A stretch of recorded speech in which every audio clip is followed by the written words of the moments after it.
It is 6 o'clock. I'll call the meeting to order. Pursuant to Governor Baker's March 12, 2020 order suspending certain provisions of the open meeting law, GL Chapter 38, Section 18, and the Governor's February 12, 2022 revised order extending remote participation by all members in any meeting of a public body. This meeting, the Great Barrington Select Board, will be conducted via remote participation to the greatest extent possible. Specific information and general guidelines for remote participation by members of the public and or parties with a right and a requirement to attend this meeting can be found on the town's website. No in-person attendance of members of the public will be permitted, but every effort will be made to ensure the public can adequately access the proceedings in real time via technological means. Pursuant to MGL 7C 30A Section 20F, after notifying the chair of the public body, any person may make a video or audio recording of an open meeting session of a meeting of a public body or may transmit the meeting through any medium. At the beginning of the meeting, the chair shall inform other attendees of any such recordings. This meeting is being recorded by the Berkshire Edge, the Berkshire Eagle, the Town of Great Barrington, and other members of the public. Any member of the public wishing to speak at the meeting must receive permission of the chair. The listing of agenda items are those reasonably anticipated by the chair which may be discussed at the meeting. Not all items listed may in fact be discussed. Other items not listed may be brought up for discussion to the extent permitted by law. Start with a roll call vote. Garfield Reed. Aye. Eric Gabriel. Aye. Ed Abrams. Here. Lee Davis. Here. And Steve Bannon is present. Next is approval of minutes. Do I have a motion? I make a motion to approve the minutes of May 23rd, 2022 and June 13th, 2022. I have changes to one of them. Do you want to do them one at a time or? A lot of changes or mostly housekeeping? A lot. Okay, so let's do one at a time. Lee, can you just withdraw that and do? Sure, I withdraw. I make a motion to approve the May 23rd, 2022 minutes. Second, and I have some proposed changes. Sure. Which, if approved, I will. There's two of them. If they're approved, I'll email them to Mark so we can include them. They're both direct quotes. 7A, where we're discussing short-term rentals. The second paragraph, I would like to add C. Rembold stated, quote, I left that meeting, which is the select board meeting of 3/7/22, with a charge to work with the chair and the vice chair to develop a draft based on what the board members had laid down in their comments. Then I would continue with what's in there. Then on the second change is longer. The triple I,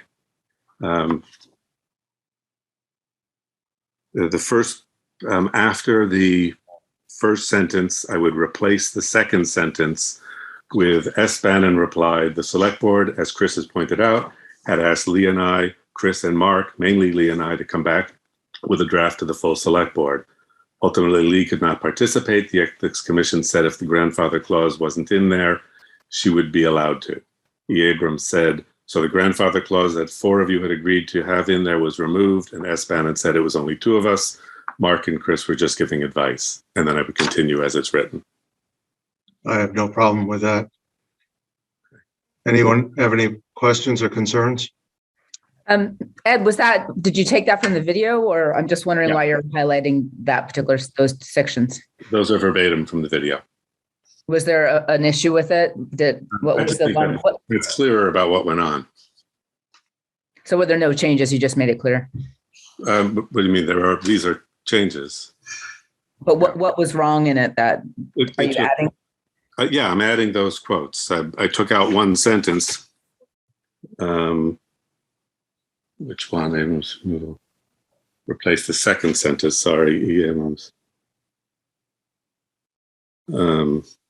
as Bannon replied, it was the recommendation of the Ethics Committee. L. Davis could participate only if the grandfather clause was removed, and since it had not been presented to the select board, he chose to take it out. That's the sentence I took out. The recommendation of the Ethics Committee. I'd like to actually review these changes before we approve them, please. That's fine. We can, Ed has no problem with that. No problem. So we will withdraw the motion and withdraw the second. Ed, if you just email it to Mark so we can, like you said, that would be great. Okay, next one. I make a motion to approve the minutes of June 13th, 2022. Second.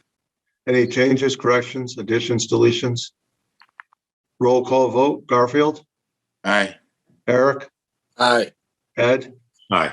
Lee, Aye. and aye, it's unanimous. Select Board's announcement or statement. Garfield? Yes, actually, I do have something. I'm trying to organize, with the help of Betsy Andrus, a Great Barrington Day.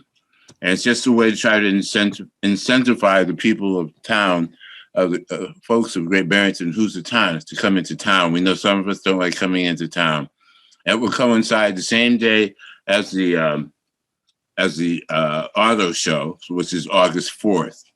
All the people that seem to be involved, or let me put it this way, are fine with it. It was the town manager, the fire chief is okay with it, the police chief, and the Great Barrington firefighters. We have sent out a flyer to all the merchants in town, hoping to get their participation. I know if you're out there, folks, you'd be happy to do something like this, but it could be fun for the folks in town.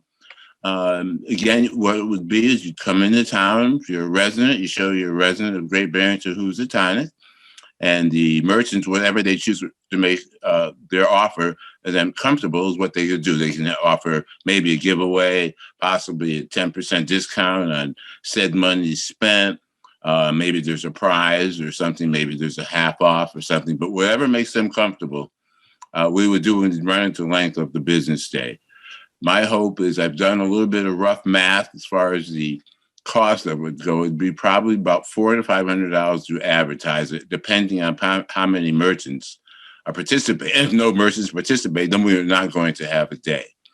But that's what we're depending on. And again, I've already sent out a flyer to the merchants in town, and I will probably follow up with them on Friday to see what's going on. But I'm hoping that I can get the backing of the board as well in the budget, and next budget, which is July 1st. Mark, we have money in the celebrations account starting in the new fiscal year. In the new fiscal year, we could certainly free up $400 to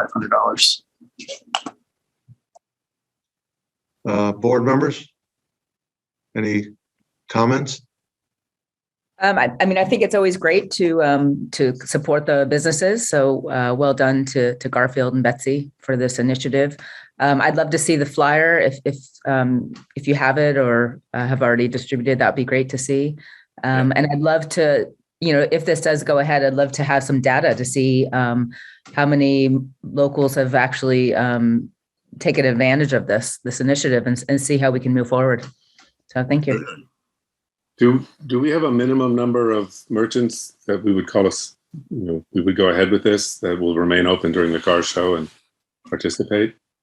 That's a good question. I had not thought that far ahead to see if I haven't had 5 people that showed an interest, then I think it's actually worth doing. It probably would obviously cost much less to advertise. As far as some of the flyers, there's going to be an ad on WSBS. We're going to put something in the shopper's guide. There'll be flyers in each store that is participating. And I think that's pretty much it. And they're to contact myself or Betsy. I'm taking the full responsibility for it. So it won't really involve anyone else from the town. So it won't be really taking anyone else's time up in that respect. I hadn't thought of a minimum, but if it's 5 or 10, that would be great. That would certainly give incentive enough to go forward. We're shooting for, or you're shooting for all the stores, restaurants, coffee shops, everything in the downtown sector, Garfield? Yeah. Is that? Yeah. Okay. Yes. Yeah. And then the advertisement that you're talking about would be like Instagram and Facebook, and would you do a mailer or? I hadn't thought that far ahead. I thought WSBS would run it a couple, 3 or 4 times. We'll run it in the shopper's guide at least twice. We'll have the flyers. I talked with Larson Sign, and they can do signs for $34, 24 by 18, both sides. I figured 6 or 8 would be plenty. It doesn't have to be, 900 signs. Strategically placed would be fine. A couple in Housatonic, spread the rest out in Great Barrington. So what I would love to, with even with the busking that's going on, if we can get more businesses to stay open later, that's always a plus in my book. So, that would be a great initiative unto itself, just to encourage businesses to stay open later for the car show. So That would be great. So Mark, the celebrations account is under the office of the town manager. So I think what you're probably looking for is less of a vote, but more than no objections to it, correct? Correct. That's all I need. So I don't see any objections, so. I want to, I guess, echo what Lee said, which is to have some reporting back to us on how successful it was and how we measured that. That would make perfect sense. Shouldn't be that hard to do. I would just get the store owners to make a note of how many people came in and are local. It won't be that hard to figure out when they show their IDs who's here and who's not, and can take it from them. Thank you, Garfield. Eric. Nothing at this time. Thank you. Ed. Nothing. Lee. nothing. And I have nothing. Town manager's report. Okay, thanks, Steve. I have actually two updates tonight. I realize I only have one item on the agenda. But the first one is Houstonic Waterworks, our standing topic for town manager updates. Just wanted to mention that Houstonic Waterworks did hold their information session last week, and it was last Thursday night via Zoom, to update customers on the upcoming manganese removal pilot study. And there were 13 people in attendance that evening. Elevated manganese levels are being detected once again. That probably surprises no one based on the warmer temperatures we're seeing in the past couple of weeks. The good news is that HAA5, or haloacidic acids, samples are noting a drop. And that's, I believe the most recent testing was in May, and the next round of testing will be conducted in August. So anyone looking for more information on that, it's listed right at the top of Houstonic Waterworks website. It's right there for anyone that would like to take a look at that. And we'll also post that on our website, our Houstonic information tab in the Selectboard page. And then my add-on for this evening is... Mark, before you do that, do we want to schedule an executive session? Just let everyone know. Sure. And I also had a note about that meeting when you have a minute, please. Yeah. So, Mark, just at our next meeting, we'll schedule an executive session to further discuss Houstonic Waterworks. Yes. Do you want to hold it at the next meeting, or do you want to discuss the date and time at the next meeting? If everyone's comfortable with it and we'll be there, we'll do it at our next meeting, which I believe is July 11th. Works for me. We'll put it at the tail end of the agenda that night. Sounds good. Lee, go ahead. Mark, could we make a request to Jim Mercer to two things: to record these community meetings and to put a link that's usable on the website to make it as easy as possible for Houstonic residents to join. Those are two requests I'd like to make. And if we can get them in writing so that it's, formal, that, he recognizes that we are making this request and answers that. Okay, I'm taking notes. And we created a hyperlink and shared it. Yeah, okay. So we did try to make it as easy as possible for folks to join. But if we can, make a formal request, sure, on behalf of the citizens. Sure, we can do that. Thank you. So my last update for this evening is just to remind everyone that July 15th, or as of July 15th, will be required to resume in-person meetings unless Governor Baker extends the deadline or some kind of permanent legislation passes between now and then. Work began in our meeting room next door to my office here, our hybrid meeting room improvements. That includes a large monitor on the wall for remote participants, and a new sound system and floor outlets to accommodate laptops and tablets and so on. And I just wanted to ask everyone who is participating in any one of our various board and committee meetings to just be patient with us. This is another period of transition, and I'm sure there will be some bumps along the way, but we'll do our best to make this as smooth as possible. And I also just wanted to remind everyone to pay very close attention over the next, post July 15th, assuming that we are required to resume in-person meetings again, or we move to hybrid meetings for some boards and committees. Just wanted to remind everyone to pay very close attention to the agendas. We've all become very accustomed to being able to join remotely, and some of the meetings, due to the lack of hybrid meeting space available, will have to be in person. So just pay attention. I'd hate to have someone miss a meeting because they thought they could join from home, only to find out at the time it starts that it's being held at the fire station or the senior center or some other location. So that's all I have. Thank you. So Mark and I have talked today about how we're going to do this as a select board. And if there's no objections, what we thought we would do, because the technology is going to be new and it'll be prior to the 15th, that our next meeting, I'll ask the select board members who are comfortable to come in person. There's 2 of us, 3 of us, so we can start to get the technology down. And then after that, we will, depending on what the new frontier is, whether we can do virtual meetings or whether we can't, we'll have to make a decision on the 11th. But assuming that we can't do all virtual, we'll start to do hybrid meetings after that. Now, realize that all that means is a quorum of the board must be in person and the chair must be there.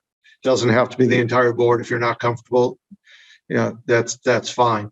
The other thing that we'll start to do is discussing with other chairs of other committees.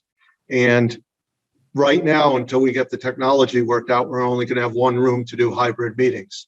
So it would be my hope, because I believe, I understand why people want to be in person, but I also think there's a good group of people who would like to be able to join remotely.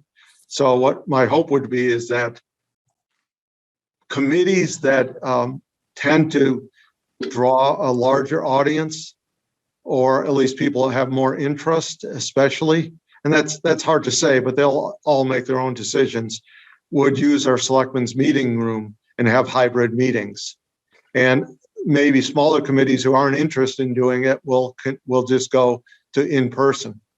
But eventually, if hybrid meetings work out, the technology is good enough that we'll move hybrid meetings not only the selectmen's meeting room, but maybe the fire station and the library, so that eventually all committees can participate in hybrid meetings. But I think it's going to be a little bit of a learning curve, as Mark says. We've done it with the school district for I'm going to say 2 years now, hybrid meetings, maybe a year. And we actually had some public in at our last meetings.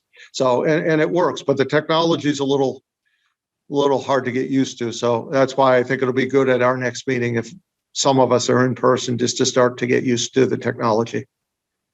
Any comments, questions? I'm up for that. I don't have any problem with it. Sounds good.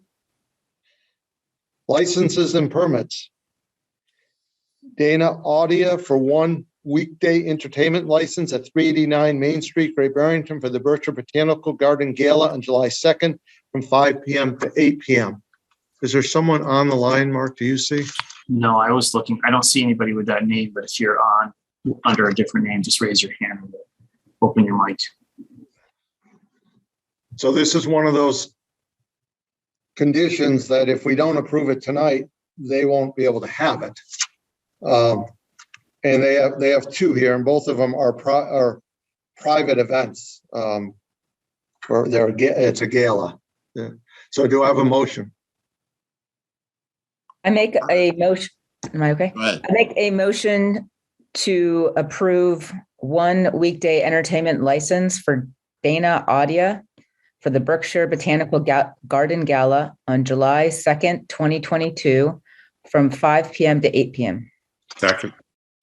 Discussion. Yes, please. Call me sick in the mud, old fashioned, whatever, but these things aren't to be taken lightly. An alcohol license is not to be taken lightly. And I think if you want it, you need to be in person to to speak your piece or at least show that it's important. And that kind of bothers me some when no one shows up. I agree. When we go back to in-person meetings and groups come from Amherst or Long Meadow, I kind of understand if they say they can't make it, but this is a pretty easy way to get onto a meeting for 5 minutes. I do understand. Leave your house even. Exactly. So we have a motion and a second. Any other discussion?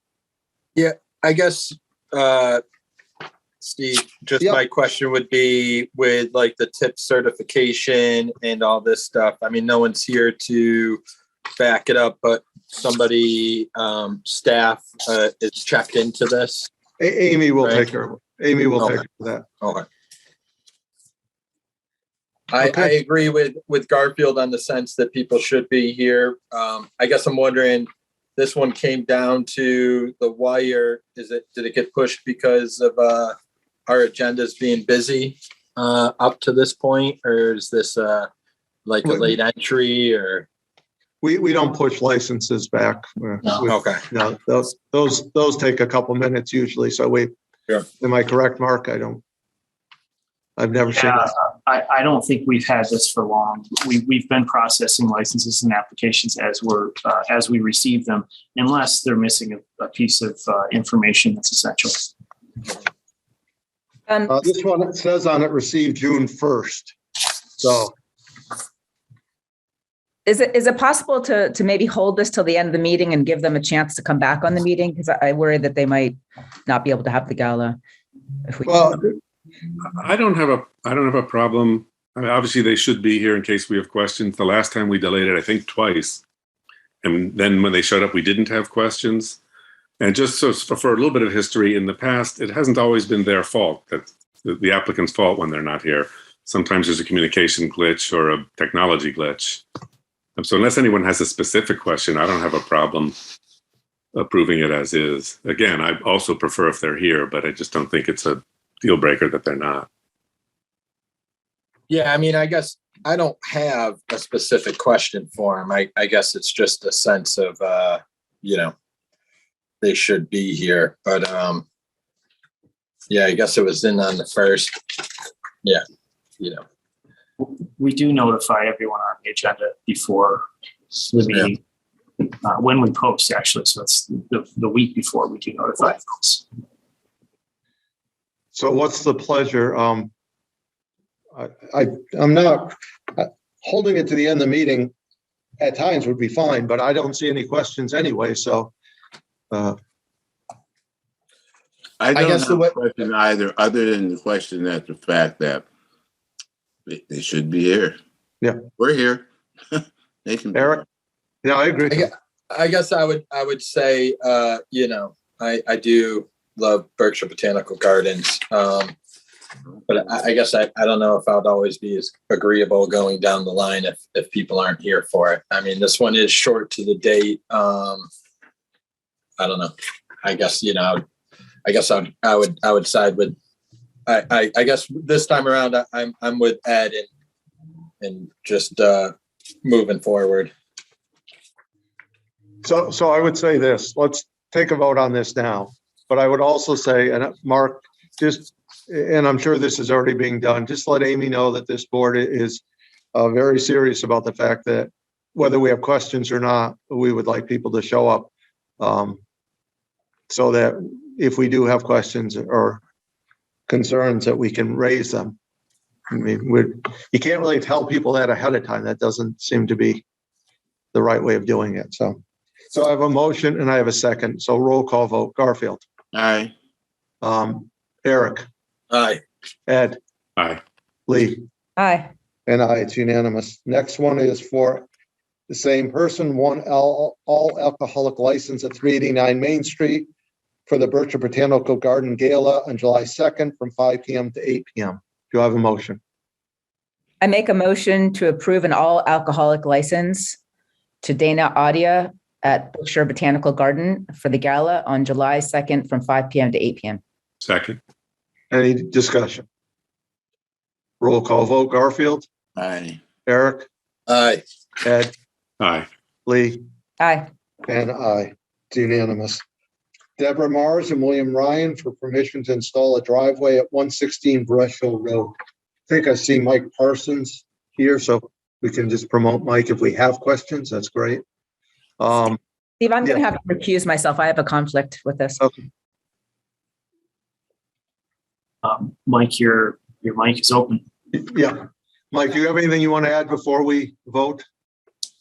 No, I think it's pretty straightforward. There was a question about an existing access to an orchard that was used, and it pushed this lot beyond the two that are allowed. And so we have agreed to remove that orchard access as shown on the plan. Perfect. Let's get a motion and then we'll have questions. Do I have a motion? Motion to approve. Do I have a second? Second that. So a motion by Ed, second by Eric. Eric, you have a question? Yeah, I guess my question is how do we they say they're going to remove the second egress or this what would end up being the third driveway. How do we hold them to it? And what's that detail? Does that detail them like just dropping a tree in front of the thing, or what do we mean by we're removing this existing access? Are they putting a curb back in, and like how far does this go? Mike, I can tell first, I can answer part of that. It's the building inspector who will be monitoring this. But Mike, do you want to tell us how they close off that other egress to the orchard?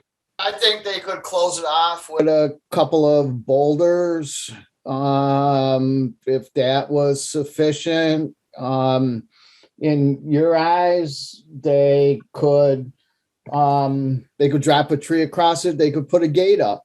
Whatever it is that you'd like to see them do. And as far as enforcement goes, I believe it would be up to the building inspector when they come in for their building permit to look into whether or not that happened. Or maybe your public works guy because I do understand, I understand the idea that you can only have two driveways on one lot. This is a little bit of a different situation because he has enough frontage to divide his property, in which case he could have had 4 driveways up there, 2 on each lot, but he chose not to for whatever reason. And he tells me that both the Sheffield and the Great Barrington highway departments back their trucks in there and turn around for snow removal. But a rule is a rule. So I guess to answer your question, I'd probably suggest a couple of boulders just to prevent people from driving in there. I think it's probably just a gravel way that leads to it. Let it grow up with grass or take it out if that's your pleasure. Actually physically remove the gravel. Any other questions or comments? I would just say that any way that they close it off so that it has a permanent closure would satisfy me. Whatever, I don't want them to have to spend tens of thousands of dollars if there's a cheaper way of doing it. So we have a motion and a second. It's a roll call vote. Garfield? I actually had a question. Oh, I'm sorry. I was muted. I'm sorry. I was muted at the time. I'm just curious to know who has coverage. Let's say someone goes in through the boulders or the fence or whatever and gets hurt.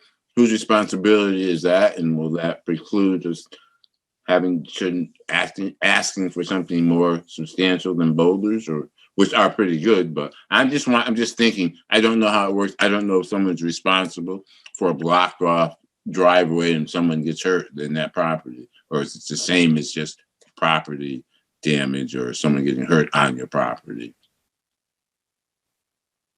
Mark, do you have an answer to that? I don't. I would assume that the property owner is insured for liability. Okay. So roll call vote, Garfield, Aye. Eric. Aye.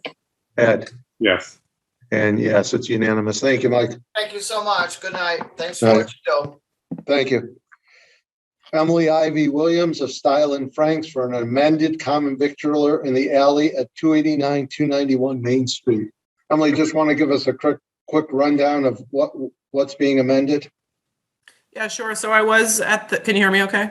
Yes, we can. Okay. So I was at the triplex and it was fine. It just, I felt like I was kind of off the beaten path and someone had approached me with a better location. So I would just like to change my address to that location, which is the alley between Barrington Outfitters and the Tom's Toys building.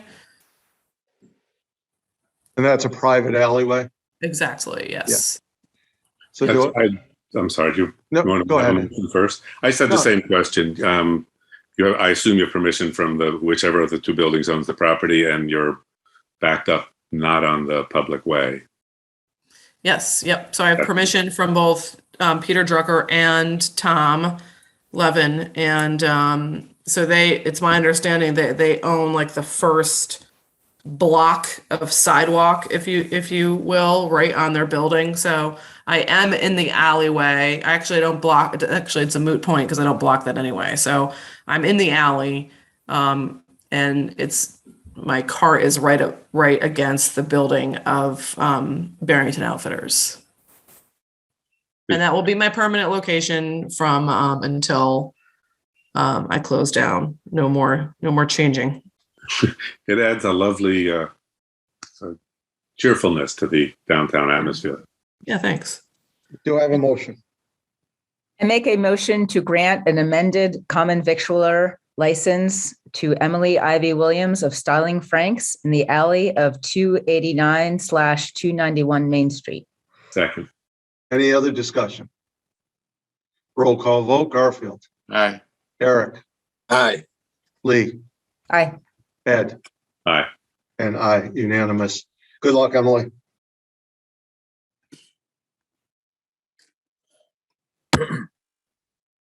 So next is public hearings.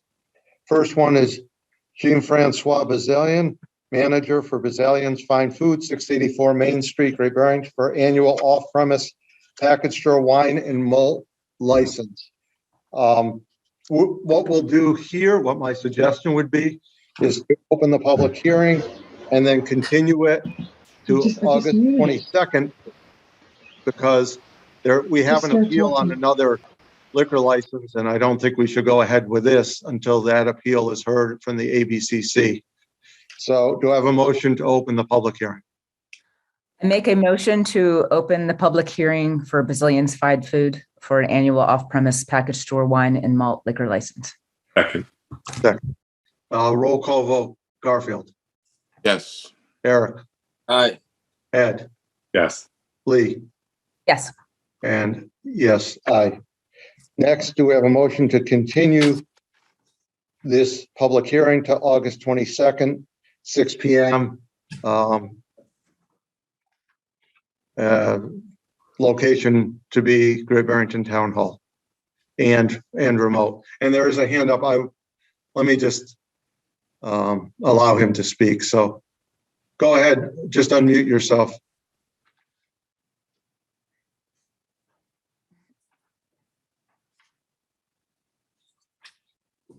Yeah, go ahead.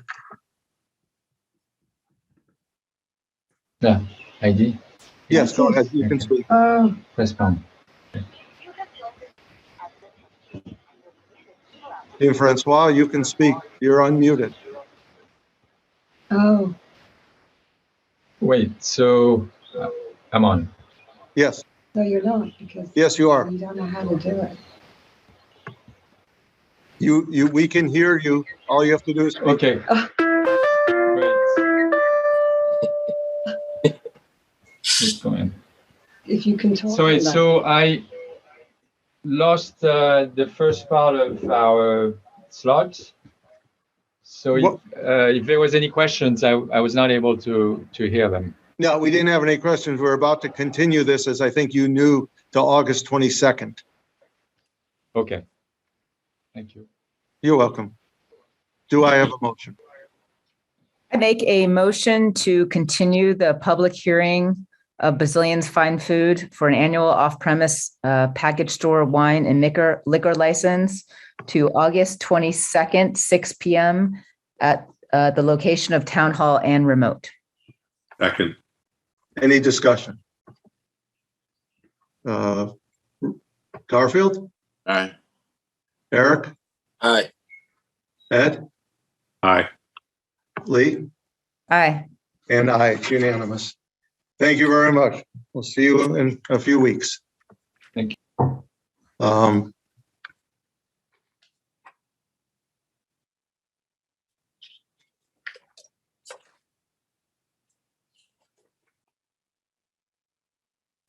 Christine Bump, you've been promoted to be a panelist. Do you have something you'd like to say? Just unmute yourself. Hi. Hi. Sorry. I think we cut out for a second here. I didn't hear I just heard my last name. Yeah, that's okay. Go ahead and speak. You had something you wanted to say? Okay, yeah. So I'm Christine and this is Bill Heaton. So I think we need to probably move us to the next meeting. We kind of in a time, things didn't align as we wanted. We still are waiting on our farmer brewer's license from the state, which is what needs to happen prior to us getting the pouring permit from the town. So just what I would ask you is just that you withdraw this, and then you'll just have to refile it again when you get that. Because if we open the public hearing, you're not really eligible for this yet. You will be. Yeah, no, exactly. We just didn't want to just not show up. No, and we do appreciate that. So your request is to withdraw. Yes, please. Thank you. Okay, and we accept that. It doesn't require a vote, I don't believe. So we're all set. Amy will be in touch with you. You be in touch with Amy when you're ready. Okay. Okay. Thanks. Thank you very much. Jeremy Davis, manager for B&E GB LLC, DBA East Rock Inn, 304 State Road, Great Barrington, for an annual on-premise hotel wine and malt liquor license. Jeremy, why don't you tell us a little bit about what you're planning to do? It's actually Betony GB is the name of the company, Betony. Okay. That's the name of the holding company. The name of the motel is East Rock Inn. We are hoping to open sometime in the fall, although that's still to be determined. It is an 18-room motel. We have taken it over from the Mountain View Motel, which was previously there. We will have 1 2-bedroom unit, 2 1-bedroom units, and 15 studio units. We'll have common areas out in the front of the motel for guests. We'll have a patio in front of the what will be the lobby. The lobby will also have a bar in it, and our intention is to serve drinks to the guests as requested. And there will be some fire pits and some casual gathering areas, both in the front yard and the backyard. And so this will not be open to the public. This is for your guests. That's correct. Do I have a motion? I make a motion to approve an annual on-premise hotel wine and malt liquor license to Jeremy Davis, manager of Betony GB LLC, doing business as East Rock Inn at 304 State Road in Great Barrington. Second.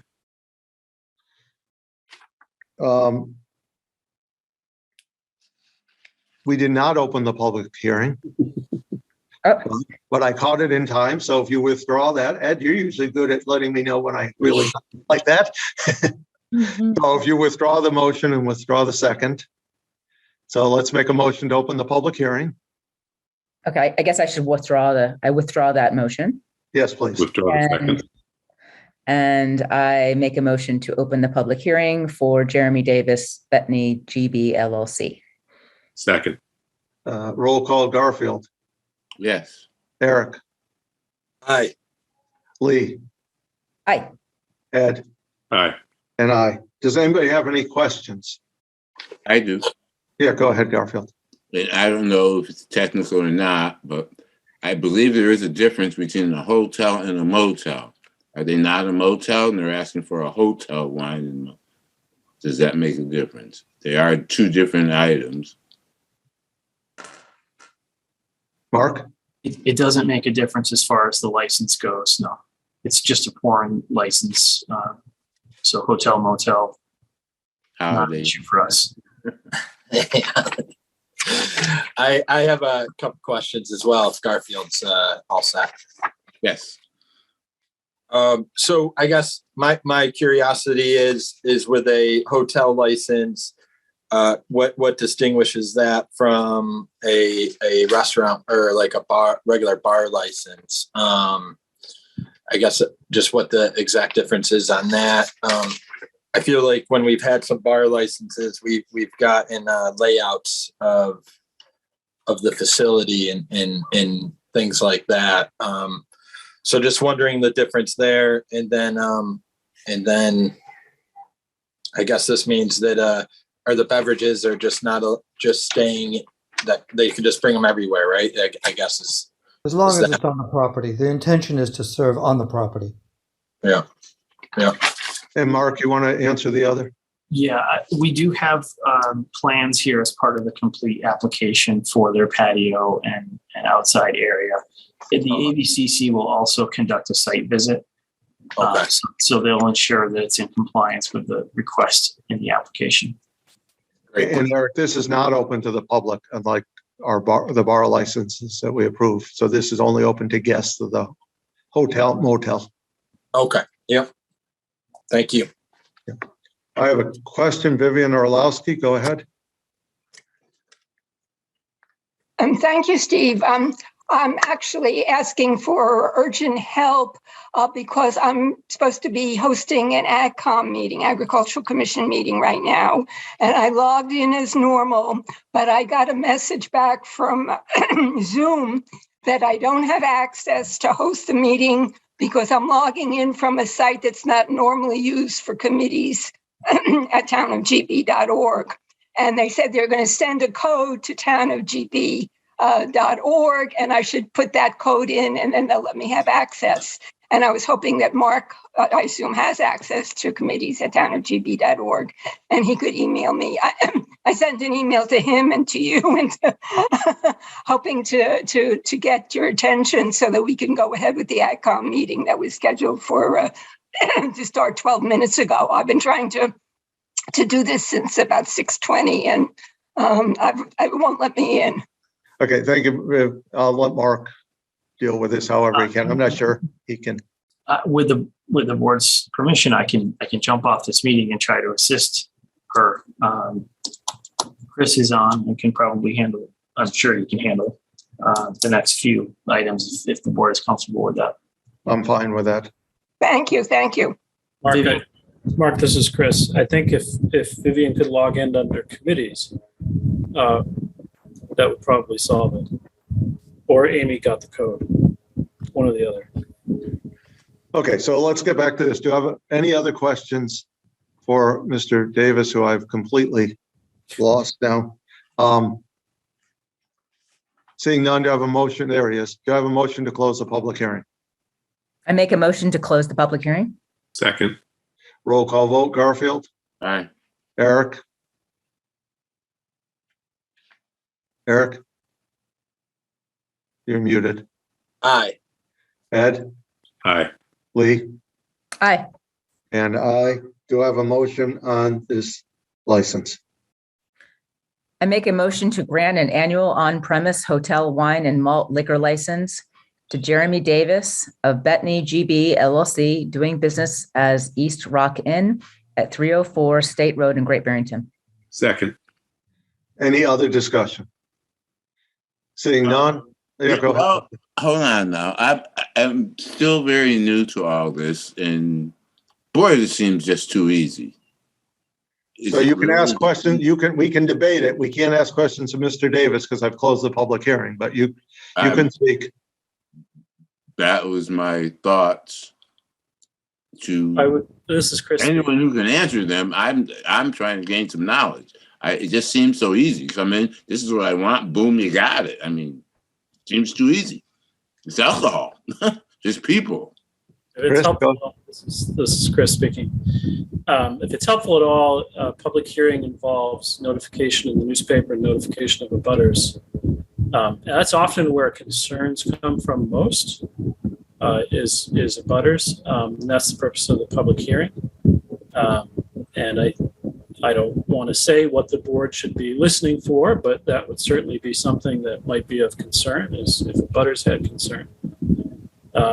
Otherwise, in this particular instance, I think, as you've heard, it's limited to folks in the hotel or motel. So it's the abutters get plenty of notice, obviously, whenever, like how early do they usually send these out? I'm sorry, I don't know the details on that in terms of how often it's advertised or when. Yeah. Not as I am with special permits, but that's the intent of the process.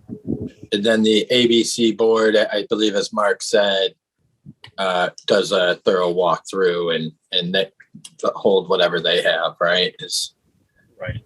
Oh. Anyone else? That's the only insight I can give you, Garfield. I'm sorry. Okay, then they will obviously, if the ABCC doesn't find it up to their standards, then it's not going to fly, even though we say yes. Yes, you are correct. Maybe I'll open the motel. Easy. Okay, thank you. I don't think it's as easy as it sounds. Roll call vote. Roll call, Garfield. Roll call, Garfield. Yes.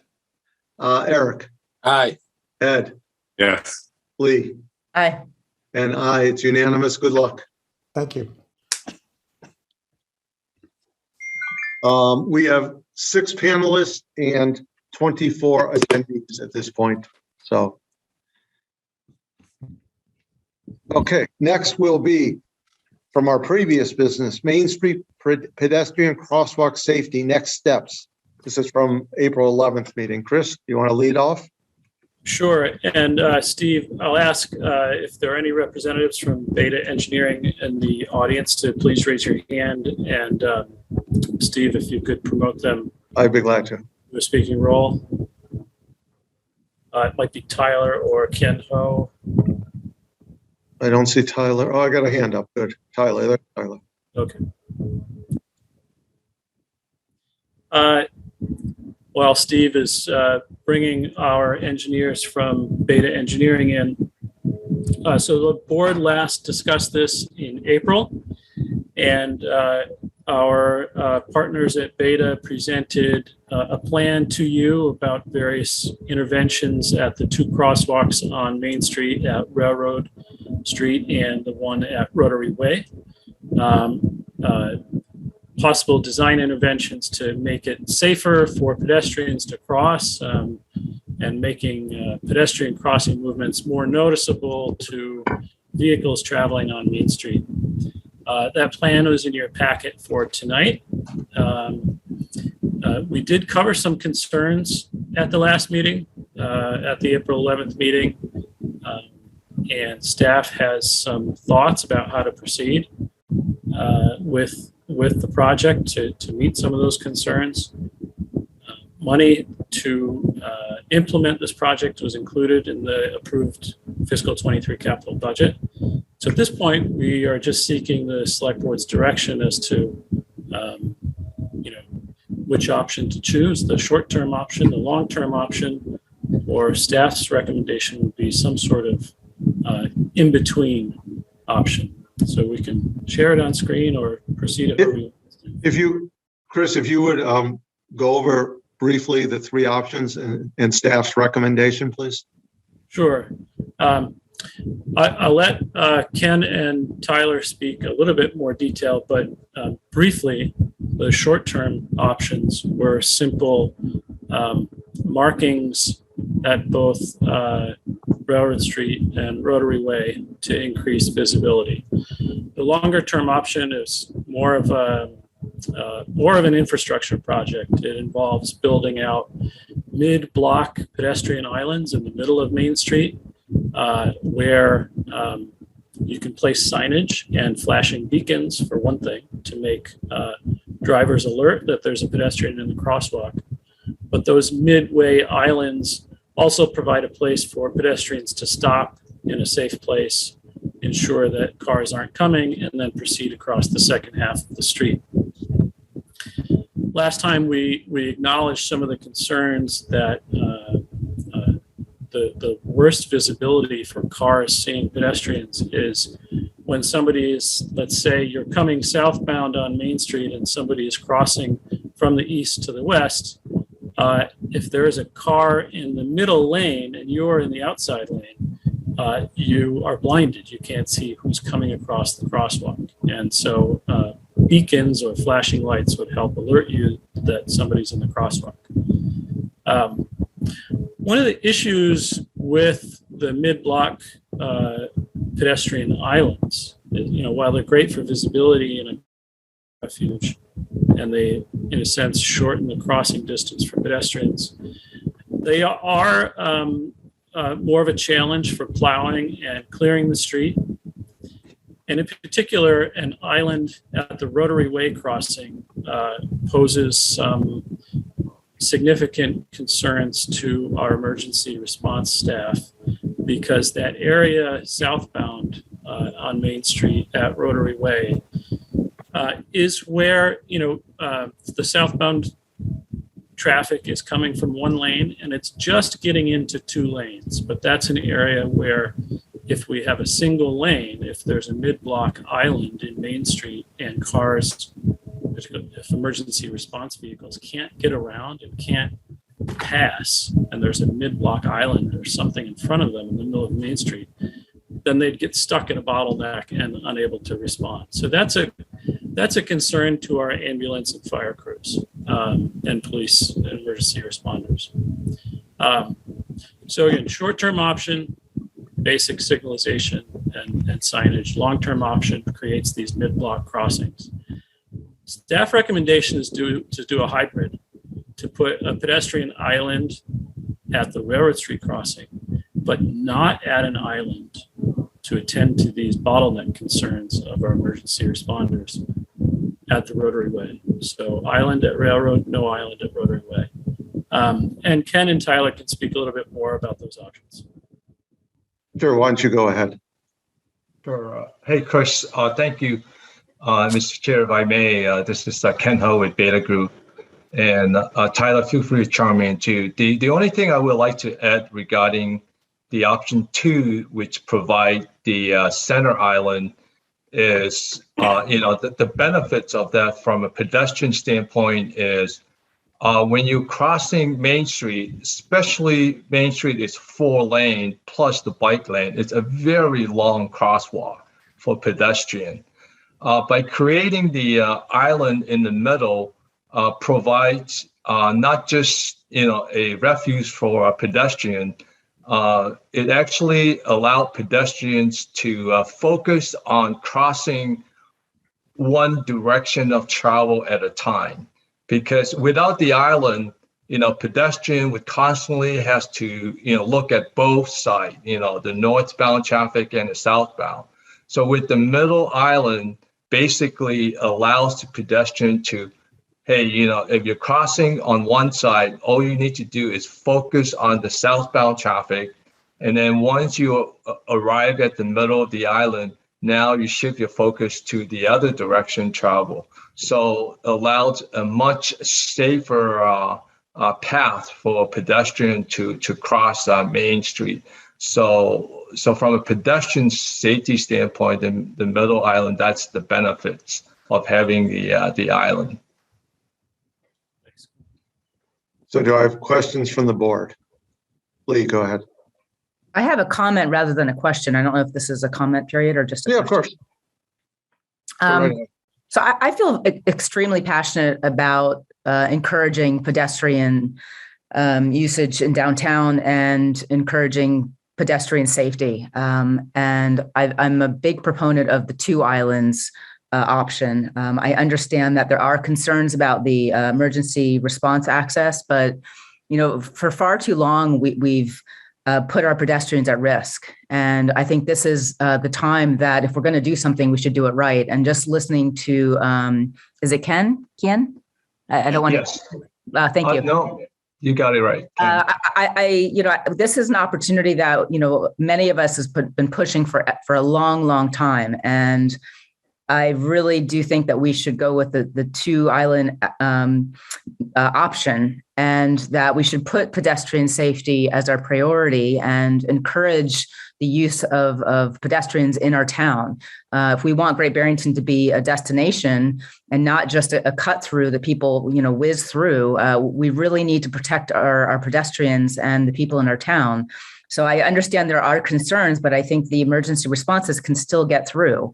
And, I do urge the board to consider this option with the 2 islands, as Ken had mentioned. Thank you. Thank you, Lee. Ed? If it were just a painted island, the one near Rotary Way, would that work? That seems like we could, emergency vehicles could still go over it.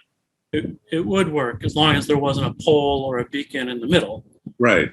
As long as a car could get through and wouldn't have an obstruction. Right. I'm also concerned with pedestrian safety, but as is your staff. Yes, of course. Right. If there's a fire at the other end of Main Street, I'm concerned about that too. So Eric and then Lee. Yeah. So I guess I got a question and a comment. So my questions are regarding the flashing beacons, and I guess what I would like to see is, I do want to see the flashing beacons there, but I would also like to see them to be similar to the ones that we have at our red lights and everything, where it holds pedestrians there for X amount of time and then starts flashing and tells the pedestrians they can cross, as opposed to just a constant flow of the light flashing on a summer day and traffic being constantly stopped there. So I guess I'm wondering if that's a possibility to kind of corral pedestrians, for whatever given time, and then give them the green light to cross. Tyler, do you want to comment on that? It is. I'll let Ken and Tyler comment. It is an issue. It is a potential issue to give a pedestrian a go signal or a walk signal. That creates the allure of a pedestrian exclusivity, which they do not necessarily have on a free-flowing street where there's not a traffic signal at that instant. So it could create some serious issues there. The way the beacons work is as a warning to both sides to use caution, but I'm not sure if we can create an exclusive pedestrian versus exclusive vehicle phase. I'll let Tyler or Ken speak more to that. Sure. This is Tyler from Beta. The beacons that we've been proposing are the rectangular rapid flashing beacon. You might have seen them around where there's a button and there's kind of like a rectangular flashing yellow light that will sort of wig-wag back and forth really fast and then eventually turn off. Those lights do not require that vehicles stop or drivers stop. They're purely there to emphasize that the crosswalk is there. And they would illuminate when a pedestrian activates the push button to turn them on. Typically, they flash for a certain amount of time, usually however long it takes a pedestrian to cross. And then they are held off for a certain amount of time before they're activated again. So, should the pedestrians wait until the light starts flashing before they cross, it would corral them for a little bit of time. But that's not to say that they, couldn't just cross as if they were without a flashing light there in the first place, right?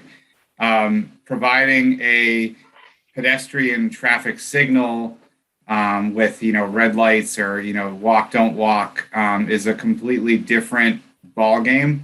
There are what we call warrants that govern sort of the applicability of those, which have not been evaluated as part of the project. I would note that we need to be a little mindful of the spacing.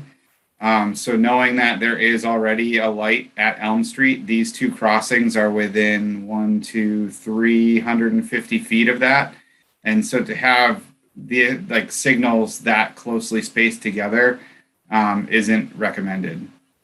Yeah, I guess I wasn't asking to put another red light there. I guess I was more asking for maybe the flasher not to flash continuously. So like a lot of times when I'm driving through town during the summer, there'll be 6 cars stopped.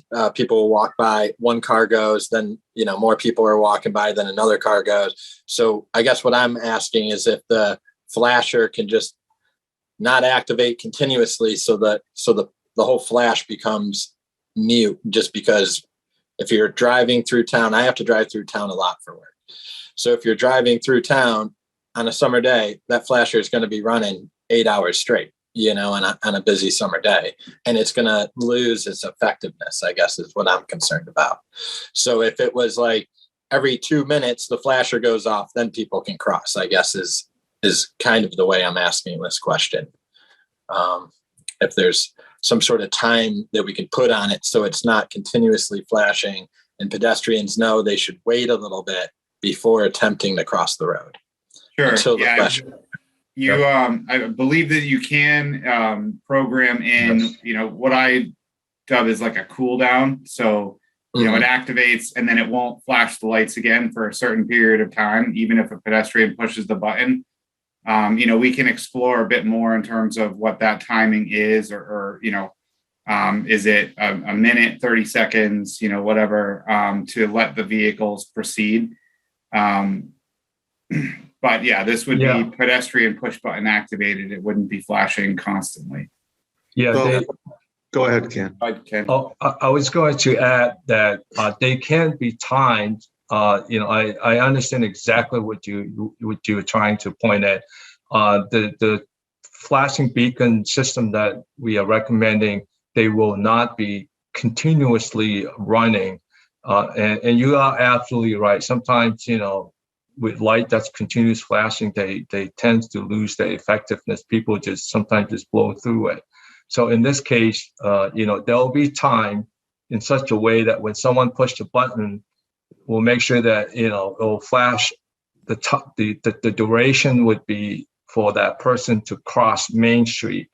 And if, 2 seconds later or 3 seconds later, someone comes and push the button, it will not come on. The pedestrian would have to wait because car at some point have to, continue on. They can't be just stop and go, every 5, seconds or 10 seconds. They will be timed so that traffic are not interrupted, too much. Well, let me just ask a follow-up, then Lee, then Garfield. Sorry, Steve. I was just going to add, we need to be clear that just because it's not blinking doesn't mean there might not be a pedestrian in the crosswalk. Pedestrians have correct without the blinking light. It's a block crossing where pedestrians have the right to cross. Right. So let me ask this question. If you go to major cities, you hit the button on a stoplight and it says wait. Will this have an audio component where people just cross, so it's frozen out, you hit the button and it says to you wait? Can that be programmed into this? There's an audio feature in those buttons nowadays, so the one that we propose could be, included with that audio or message. Because that would be much more effective than because if somebody, Chris is right, if you don't even look at the light, you just hit the button and start walking, some people when they cross.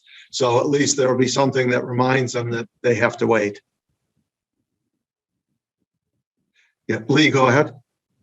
So I want to go back to the question of what option and whether we have a raised median and a refuge island at the Rotary. And, I'm going to continue with my advocating strongly for this island, this raised island, because if we don't have one there, we're not going to have an opportunity to put that beacon there. And we're not providing proper safety measures, in my mind, for pedestrians crossing. If it's just markings as it is now, it's really not providing the maximum safety measures as we can provide to our pedestrians, which should be our number one concern with the amount of pedestrians crossing. And the concern, which I recognize for emergency vehicles, they can get around. So if you think about how many pedestrians are crossing the streets and having issues with safety at this point versus the chance that an emergency vehicle wouldn't pass through, you kind of weigh the two. So again, if we don't have a raised median and a refuge island at the Rotary, we're not going to have the ability to put a beacon there, and we're not going to be providing the maximum safety as we could. Garfield. Yes, I have a couple of questions. One, would the signage or the lights that we're going to or intend to be putting up at the high school, could that be something that we can use on Main Street? And the other one's a little bizarre, but I don't mind that painted idea like Ed had mentioned, but can it be done in a 3D style? I got quite a few ahead of you, Lee, but I see your hand. Anyone want to answer that? The high school is an intersection crash detection. It's a new concept for Massachusetts, hasn't even been put into the high school yet. And I believe it will be the first one in the state. Right, but my question is, can it be used in town? I'm not sure. Yeah, I'm not familiar with what DOT is doing at the intersection. So it has no, Garfield, my only knowledge of that has nothing to do with pedestrians. It has to do with cars. So I don't know. We're worried about cars hitting pedestrians. So they kind of go together, It's hard to separate the two in town. Right. But this, at least what I know of this device, is it's used to warn cars of other cars coming, not of pedestrians. It's just a little bit different. I'm not sure. I don't think anybody knows the answer to that right now. And what about the 3D? You've seen those paintings all over. I'm wondering if you can create that, as Ed stated, a painted awareness sign, for lack of a better term at the moment, that would look as though it was there. You know what I mean? You know what 3D looks like. I know what 3D, yeah. I guess we'd have to investigate that. I'll have to get back on those two, Garfield. Mm-hmm.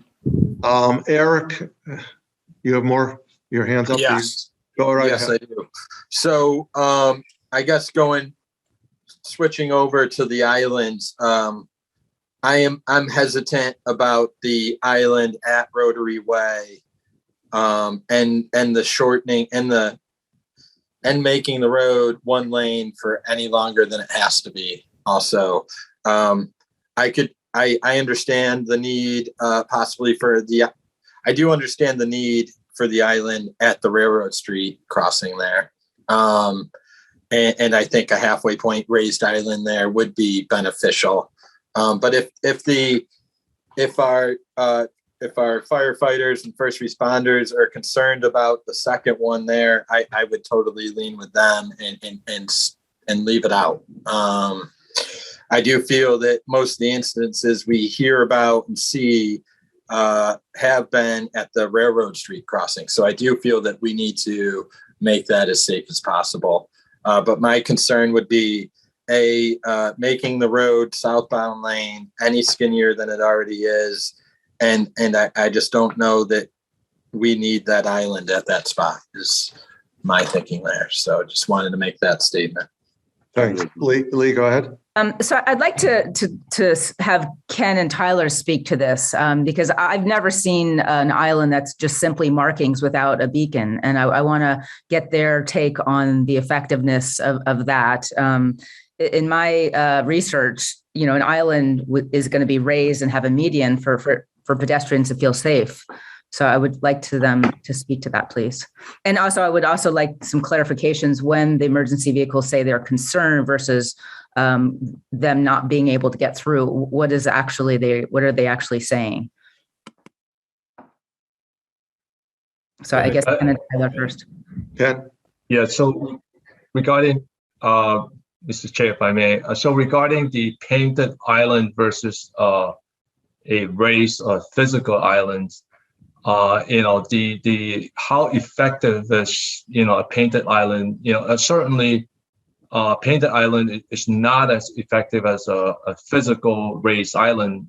And with the painted island, anyone can just drive over it. So it could potentially provide a false alarm, if pedestrian thinking that they are in the median island, but it's a painted island, but it's really not fully protected.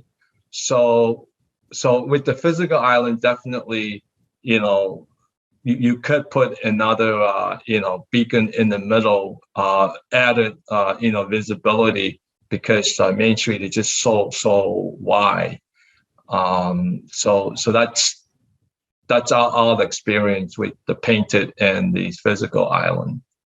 Thank you. I'm going to take one person who's got their hand up, attendee. James, state your name and address.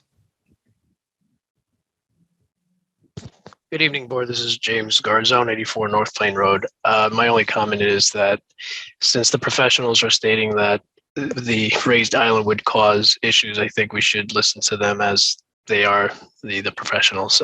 Safety is always an issue that we are very concerned about.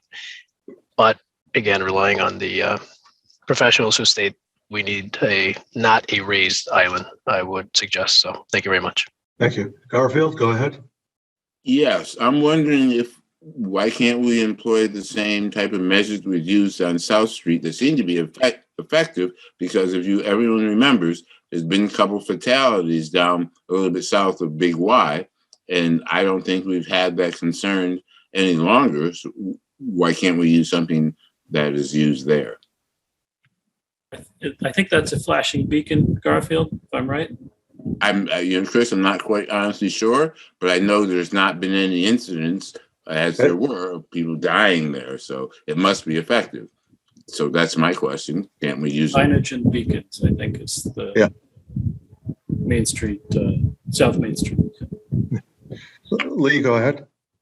So I'd like to speak to what James just said. Listening to Ken and Tyler, who are the professionals, what they've just said was that by having only a painted false island, we could give pedestrians a false sense of security, and that could actually increase the risk to pedestrians because they feel that that this is actually protective, and the way that people drive on Main Street, without that ability to start slowing down, they're just going to go straight through. So I think the island at Rotary is actually necessary to show people that they are entering a highly dense area with pedestrians, and that we ask people to slow down. I think this is actually crucial because, again, if we don't have a raised median and a refuge island at Rotary, we're not going to be able to have a beacon. So people are going to still blow through, and then they're going to come to a quick stop at Railroad. So I definitely urge everyone to think that pedestrian safety. This is the one time that we've actually addressed this,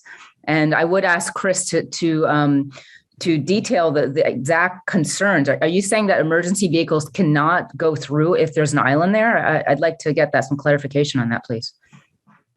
Yes, that is their concern. As you know, traffic can back up quite a ways, and the emergency vehicles will use whatever extra space they can in the middle of Main Street, or they'd have to go out into the other lane, the northbound lane. So, they're hoping not to have to do that, and to be able to go down the middle if they have to, rather than veer into the oncoming vehicle lane. Ed, go ahead.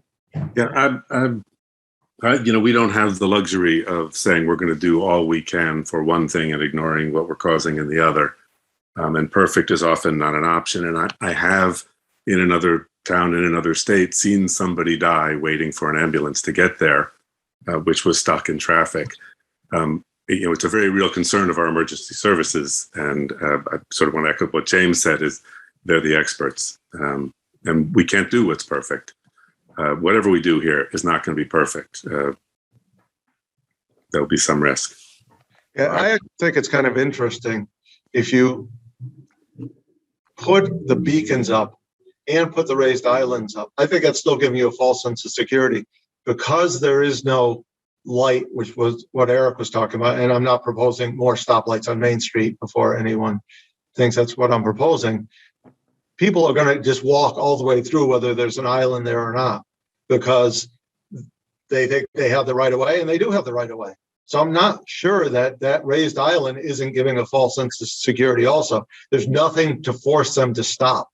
And where if you're crossing a street, Boylston Street in Boston, there's a sign that says, with an orange figure that says don't walk.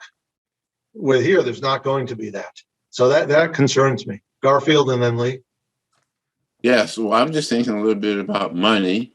And again, I'll echo, if it's working on South Main Street, why can't it work in downtown, and maybe won't cost us as much since we have something that is effective.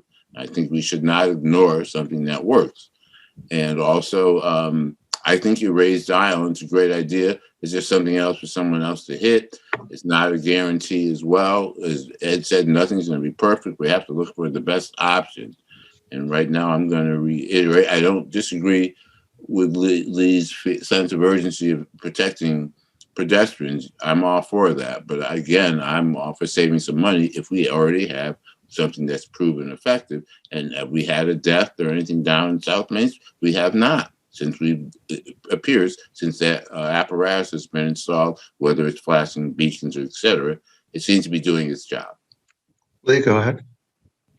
So I'd like to get Ken and Tyler's. Have you talked to the emergency vehicles, or emergency responders about this at all? Yes, we did meet with them. We had a meeting with them, and they did express concern regarding the proposed raised island at Rotary. And we did try to make some concessions, instead. So if we were to, there are two options other than a physical, if we were to put an island there, it's the type of curbing. So we had suggest that, maybe perhaps a mountable curbing, not the 90-degree type. So the mountable is something that, emergency vehicle could easily drive over it. But with that design or the curb feature, you wouldn't be able to put a light in the middle of the island just because, emergency vehicle will drive over it. So that's one option, but it is a physical island. And certainly, the other option is just painting an island instead of a physical island. So that was also being discussed when we met with them. If I could, I just want to respond to Mr. Reed's comment about South Main. Taking a look here at what looks like Google Street View, that crosswalk utilizes a system with flashing beacons, yellow flashing beacons, the vehicular beacons. So just one flashing yellow light in each direction that appears to be activated by a push button. So this system would be similar to that. However, the beacons would be a different kind and shape, and they would flash in a different pattern. The rectangular rapid flashing beacons are a bit brighter and they flash quicker. And so they're attempting to gather the motorist's attention in a different way. So similar systems, they accomplish a similar goal. Okay with that. Lee, go ahead. Okay, so listening to what Ken and Tyler just said, I'm looking for a compromise. So if we had the mountable curb and still had the raised median, and we didn't put the beacon in the middle, Ken and Tyler, do you think that this would be safer for pedestrians rather than just painted? Which would also allow emergency vehicles to go through? Yeah, I mean the mountable island, it's a physical island, and that would definitely discourage vehicle from driving over it. And emergency vehicle would know that they could drive over it if needed. So that's certainly slightly that definitely better than just a painted island. So again, following up on that, if we did have that raised island, that would, provide some additional safety to pedestrians. Cars could then see that there are people, crossing the 4 lanes of traffic, and it would allow emergency vehicles to pass if needed. So I would propose with that compromise of having at the Rotary Way to have a mountable raised pedestrian refuge. I have a couple. If I may, one of the additional benefits to having a mountable or a raised device of some sort at Rotary Way is that crosswalk is at a location where the roadway is widening from 1 lane to 2 lanes. And so there's a lot going on there where, vehicles are diverging and you kind of have this strange mixing zone. Mm-hmm. The way that we've striped the island formalizes that into a single lane and pushes that diverge point to basically Church Street. Is it without issues on its own because now we sort of have that diverge, but it's, a little shifted? No, but it will kind of reduce the amount of lanes that the pedestrian has to cross, particularly against southbound traffic. Northbound traffic is still 2 lanes at that point. If it's not a vertical device with vertical granite curbing, we can't put signage in there. Obviously, the truck would hit them if it tried to straddle it or drive over it. And so to previous points, the pedestrians would likely cross the whole thing in one go anyways. But it would provide a space where, if somebody wanted to stop and look the other direction, that they could do so.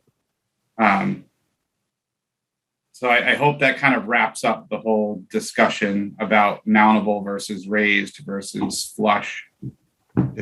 I have a couple concerns, and that is one, which I expressed the first presentation in April, is that we're narrowing Main Street down to a bottleneck, and I'm not really in favor of that. I think that's just a terrible idea.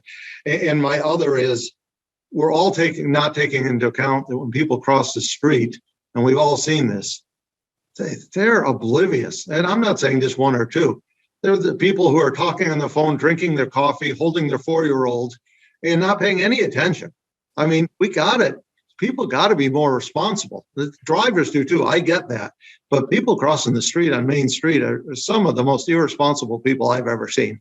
I mean, there are cars coming, and just because you have the right of way doesn't mean you just step out and hope they stop and not pay any attention. And I don't care what we put up short of a brick wall, we're still going to have some problems. Well, that's been acknowledged that there will be problems. As I said, nothing's perfect. It won't be perfect. But again, as Lee reiterated her point again, I would like to see something that if this is going to cost us more money than we need to spend, then I'm not for it. If it's something that's working already, as I said 3 times, why spend more money than we have to? We have a proven that there's been people dying there. There has not been that issue. That was important to us. We really took care of that. We made it so it was safe. Now it's safe. What's wrong with putting the same thing in Main Street if it's safe? So the gentleman said it's about the same. Tyler says a similar apparatus or machine, et cetera, that's being used. So do I have a motion? I'd like to make a motion that we approve the recommended safety measures for Railroad Street, but use a mountable curb option for the Rotary Way crossing. Do I have a second? That fails for lack of a second. Do I have another option? Motion. Well, I make a motion that we use the same system as we're using on South Street, as it has proven to be effective. Do I have a second? That motion fails. Do I have another motion? Ed, you're muted, but we'll see. All right, let's try this. Move that we do the raised island at Railroad Street and a painted one without the center post at Rotary Way. Do I have a second? I'll second that. Discussion. So with that being said, that's with the beacons at each location, but only on the sides of the roads down by Rotary Way. Correct. Is that to confirm that? So there'll be 3 beacons at Railroad, 1 on each side and 1 in the center. And then down at Rotary Way, there'll only be 2 beacons, 1 on each side of the road. And then, right? Can I get that confirmed, Chris? That is correct. Okay. I have a question. Go ahead, Lee. Are we still narrowing? Can you just reiterate what you were saying about the narrowing? The narrowing begins at Rotary and continues Continues Church Street. So we go from 2 lanes to 1 lane? Right, but it's painted in this particular motion, not raised. Yeah, we still have the problem that it's going to narrow it to 1 lane and create a bottleneck. Can we not do that?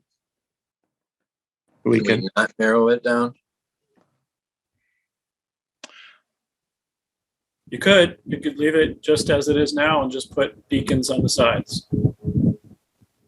That is possible. I have a question. I have before you leave. Yeah, go ahead, Garfield. Yes, I'd like to make a motion that we. No, there's already a motion on the table. We can't. Okay, I'm sorry. Then I can't make a motion. Then. No. Lee, go ahead. So Eric, to speak, I know that, and I know Steve and Eric have this similar viewpoint about not wanting to create a bottleneck. But again, this is a busy business district, and as far as I can see, we're trying to encourage people to come downtown, and we do have many pedestrians trying to cross. And I think, being a responsible board, that pedestrian safety is something that we should recognize. And I think that traffic calming is part of this pedestrian safety measure. So again, it's only for a short period of time, but I think, giving cars that, a sense that, yes, this is a business district and we expect you to slow down. I think that this is the right choice to do, to create this traffic calming measure that brings it down from, multiple lanes to 1 lane, slows it down, allows pedestrians to cross, and helps our local businesses. So I would strongly recommend that we continue with the direction that we are going. So the motion on the table is to put the raised island on Railroad Street and put the painted on Rotary Way, but it would reduce it to 1 lane. So any other comments before we vote on that? Yeah, I guess I am concerned about reducing it down to 1 lane there. So I would I don't know if we can make an amendment to the thing. You can make an amendment to the motion. I would like to make an amendment to just keep the Rotary Way the way it is with just the 2 beacons and not narrowing it down, and then keep the Railroad Street as the motion says. So the motion is to not reduce to 1 lane at Rotary Way. Do I have a second to the amendment? Let me second it for discussion. Go ahead. I don't have the same hesitation about slowing traffic down, but for the sake of getting 3 votes for anything, I think the way that's going, I would support this amendment. It'd be my second choice, but for the sake of compromise. I think we can encourage the pedestrians to walk another 30 yards down to the other one if there's big concern. The one on Railroad Street is the most used. And I feel that I think without just changing traffic dramatically and for safety of pedestrians, we can encourage them to use the Railroad Street crossing more and just have the beacons at the Rotary Way. I think that would be a great improvement. Yeah, and while Lee, I agree with you, we want to promote downtown. Where we disagree, respectfully, is that I agree that safety for pedestrians is important. But if we're promoting downtown, reducing that to one lane is many people will not want to come down at all because of the bottleneck. And that concerns me.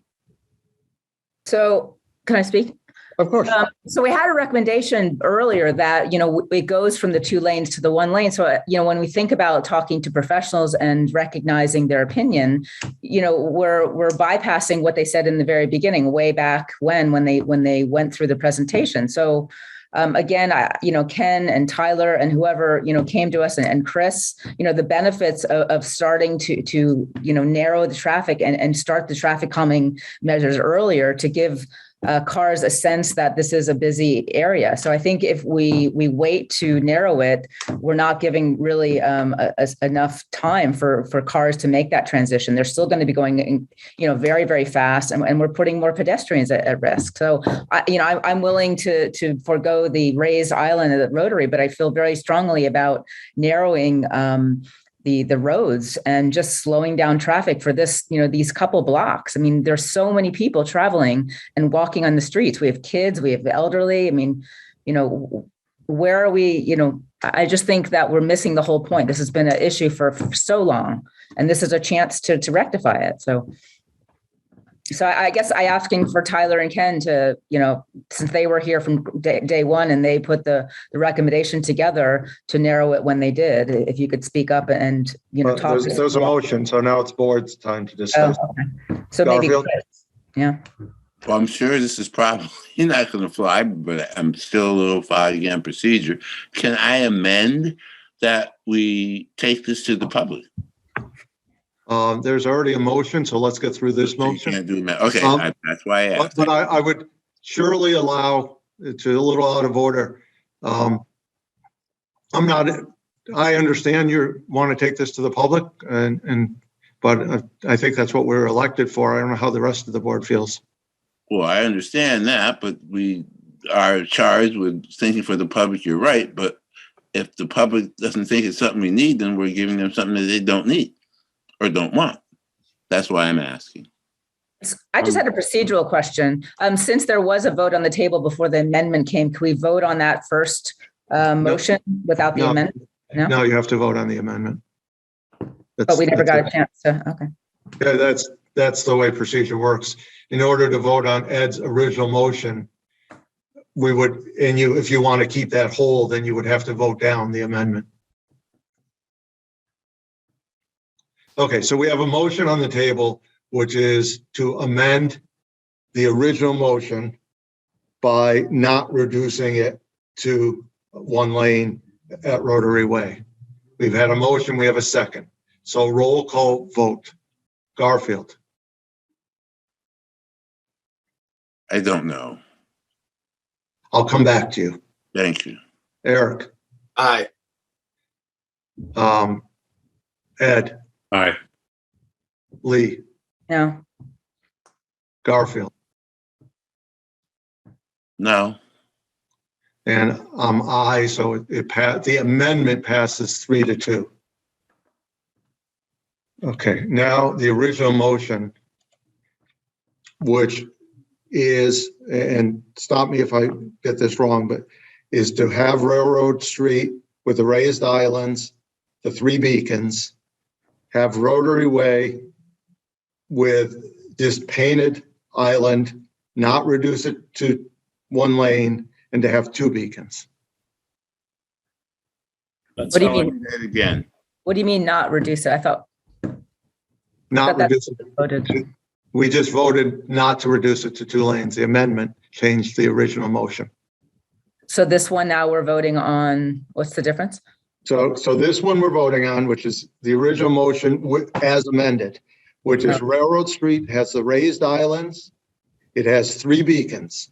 Rotary Way has 2 beacons, painted island around the crosswalks and not reducing it to 1 lane. Isn't that what we just voted on?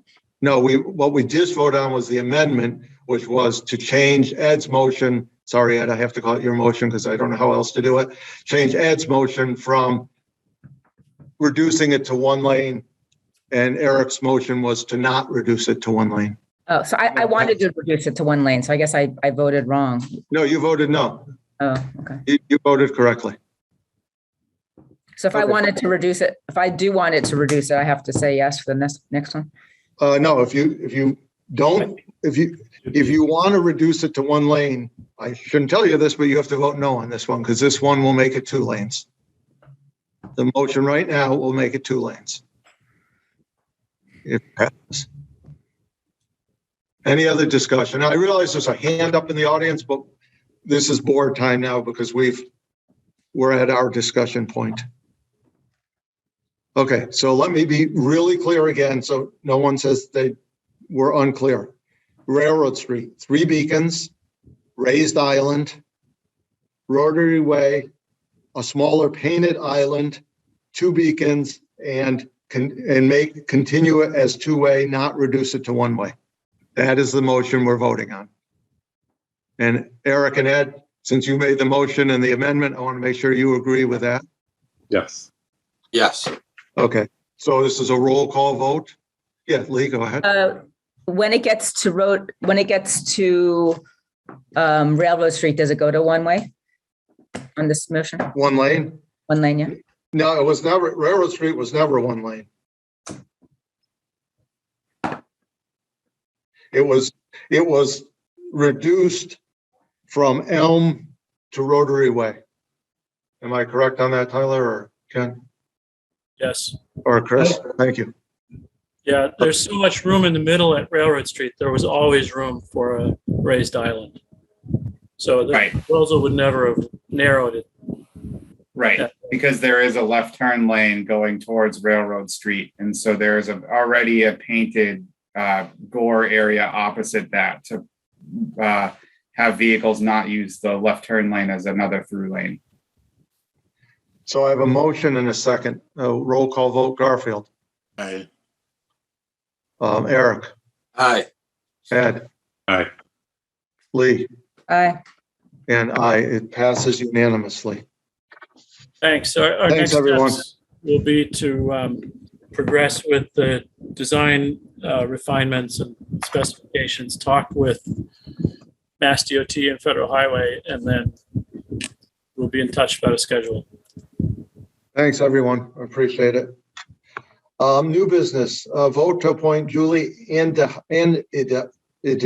to the tree committee. And I actually got to know Julie on Parks and I still messed up your name. Do I have a motion? I make a motion to appoint Julie to Parks. I mean, to Tree. to trees, to the tree, I'm the one who mentioned Parks. So. to the tree committee. Do I have a second? Second. Roll call vote. Garfield. Aye. Eric. Aye. Ed. Aye. Lee. Aye. And aye. Next is the Housatonic Valley Association, Allison Dixon, presentation discussion of the Great Barrington Road Stream Crossing Management Plan. And Alice, this is Chris speaking. Allison is here and, oh, good. Thanks for bringing Allison in as a panelist. Either Chris or Allison, you want to introduce this? Whoever, Chris? Sure. I'll give you a quick update. Housatonic Valley Association, I'll let Allison tell you all about it, but they've been working throughout the watershed of the Housatonic River, health of the watershed, health of the river, and working with towns to assess the stream crossings, wherever streams go under roads, looking both at wildlife connectivity and stream and hydrologic connectivity. But also working with towns to identify where culverts need to be replaced just from an infrastructure point of view. And we worked with Allison's team a year or two ago. They were studying all the culverts and streams in Great Barrington and assessed each one on ecological, hydrological, and sort of infrastructure needs. And I'll let Allison tell you about that and the results of her work.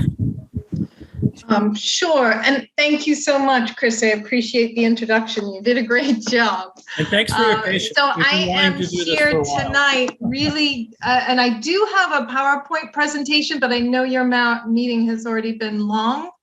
So I'm wondering if it's best just to share this verbally and make you aware of where we are at with this project. The goal of this project was to create a road stream crossing management plan for the town of Great Barrington. And we finally have a draft plan complete and available for viewing digitally, and we delivered paper copies to Great Barrington. We assessed, of course this is in the PowerPoint, all public road stream crossings, as well as where we had permission, private crossings as well. And they were analyzed for flood risk. We met with town staff, key stakeholders, to determine what road stream crossings were a priority for the town. And we also looked at what came up as a flood risk concern, and also which ones are cold water priorities. So where is there likelihood of concerns about fish being able to move up and down? And so all that data is in this road stream crossing management plan as prioritizations individually, and then they're overlaid to see which ones float to the top. So now you have a road stream crossing management plan where you have all the data of each of the crossings, kind of a roadmap of where to go from here with replacement, something that you can reflect upon. This is a living document, so we encourage it to be updated. There is a map that accompanies the plan, so you can locate where the crossings are in the plan. And part of the process was to complete the preliminary design of a top priority crossing. And that has been done for one crossing on Brush Hill Road, which was identified by the town of Great Barrington as a concern. And it is also identified as a cold water stream. So that crossing is ready to go towards the next stage of permitting, review, and garnering funding for construction. And we'll be following up with the town, with Chris and Sean, to determine how they want to proceed. It does look like we have some additional funding to support the town in some of that next step. So we'll be reaching out to the town regarding that in the new fiscal year. We do encourage the town we suggest a period of public comment on the draft plan, and that we would incorporate the comments into the final plan document. Maybe we've missed some crossings. We certainly went through a time where we had the town staff review and indicate, did we forget any? Did some get missed? And a few were added. But we do encourage that the town really considers adopting this formally, officially adopted. It can be referenced in an existing plan. I know the MVP plan is already complete. That can help give more weight to the priorities, and just having gone through this process can support garnering funding too.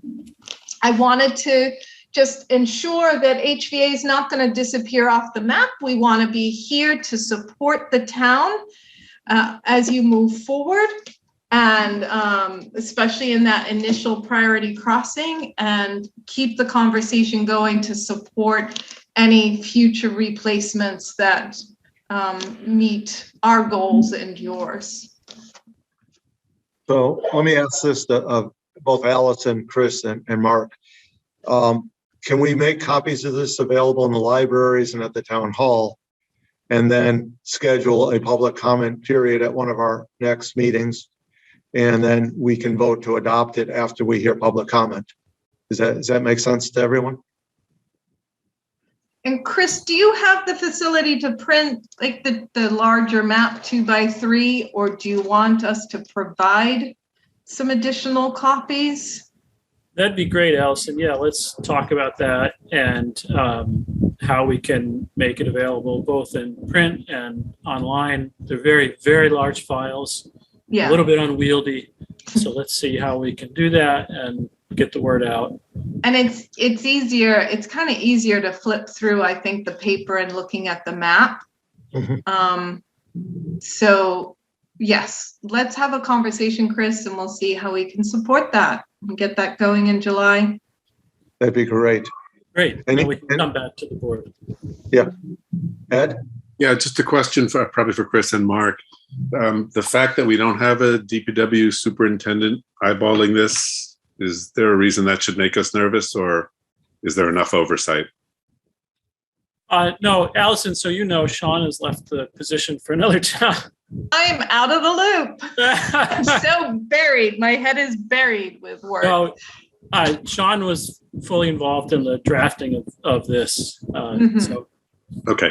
You can rest assured that Public Works was on top of this, as was planning and conservation. So, and I have already been before the Conservation Commission to inform them about the plan, and they have a copy. Terrific. Any other questions? I just have a question. Of course. Is this the same establishment that I have seen your signs or your work in Connecticut as well on Route 7? Yes, we do work in Connecticut. That's our main office on Route 7 in Connecticut. Our Housatonic watershed extends all the way down to the Long Island Sound. Thank you. Allison, thank you for waiting through the meeting, and we'll have you back as soon as we schedule the public comment. Well, my praise is back to you. You're an impressive board. It's been interesting listening. Thank you, Allison, and thank you. you. Good work Have that a you're good doing night. for us. Thank you. Select Board liaison list. Mark?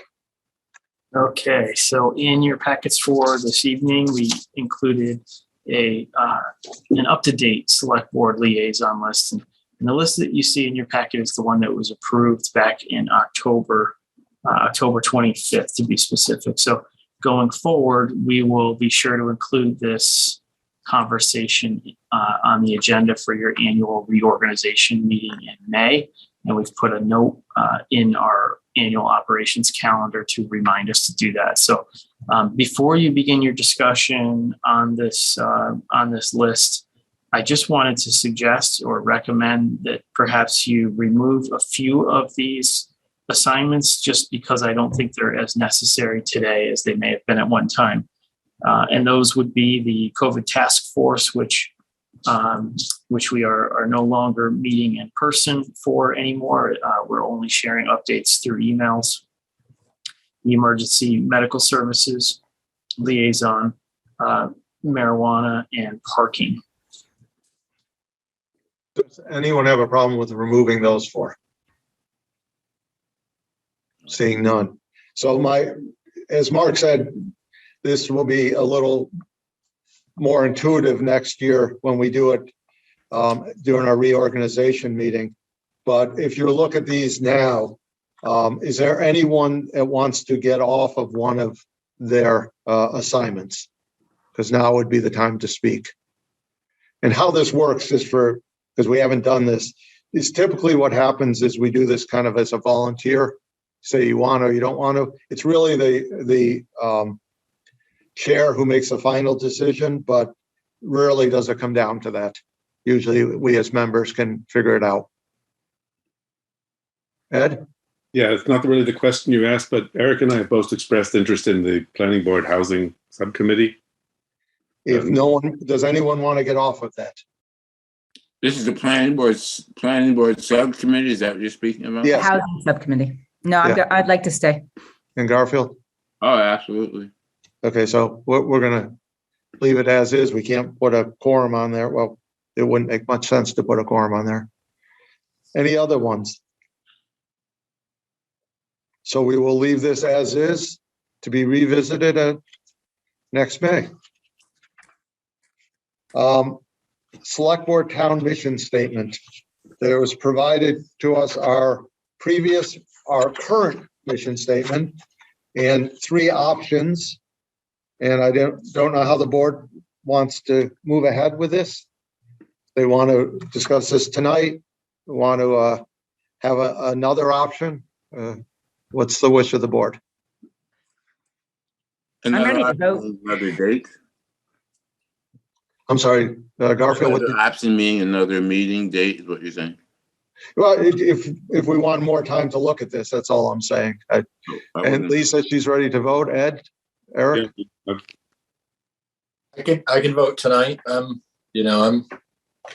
Good. We have 3 options plus our current mission statement. What's the pleasure of the board? I like option 3, and we try it this way. Yeah, I think so. I'm good with all the, I guess if I was to give my opinion, I liked option 2 better, but I have nothing wrong with 3 or 1. So I like option 1. Yeah. Let's go back to the median on Main Street. It might be easier.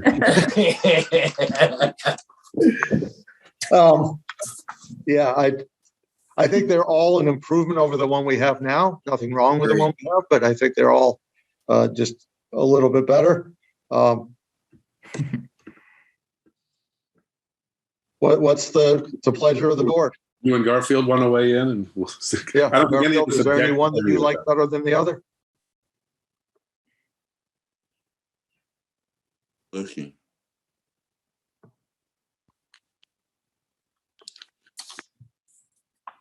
I like 1.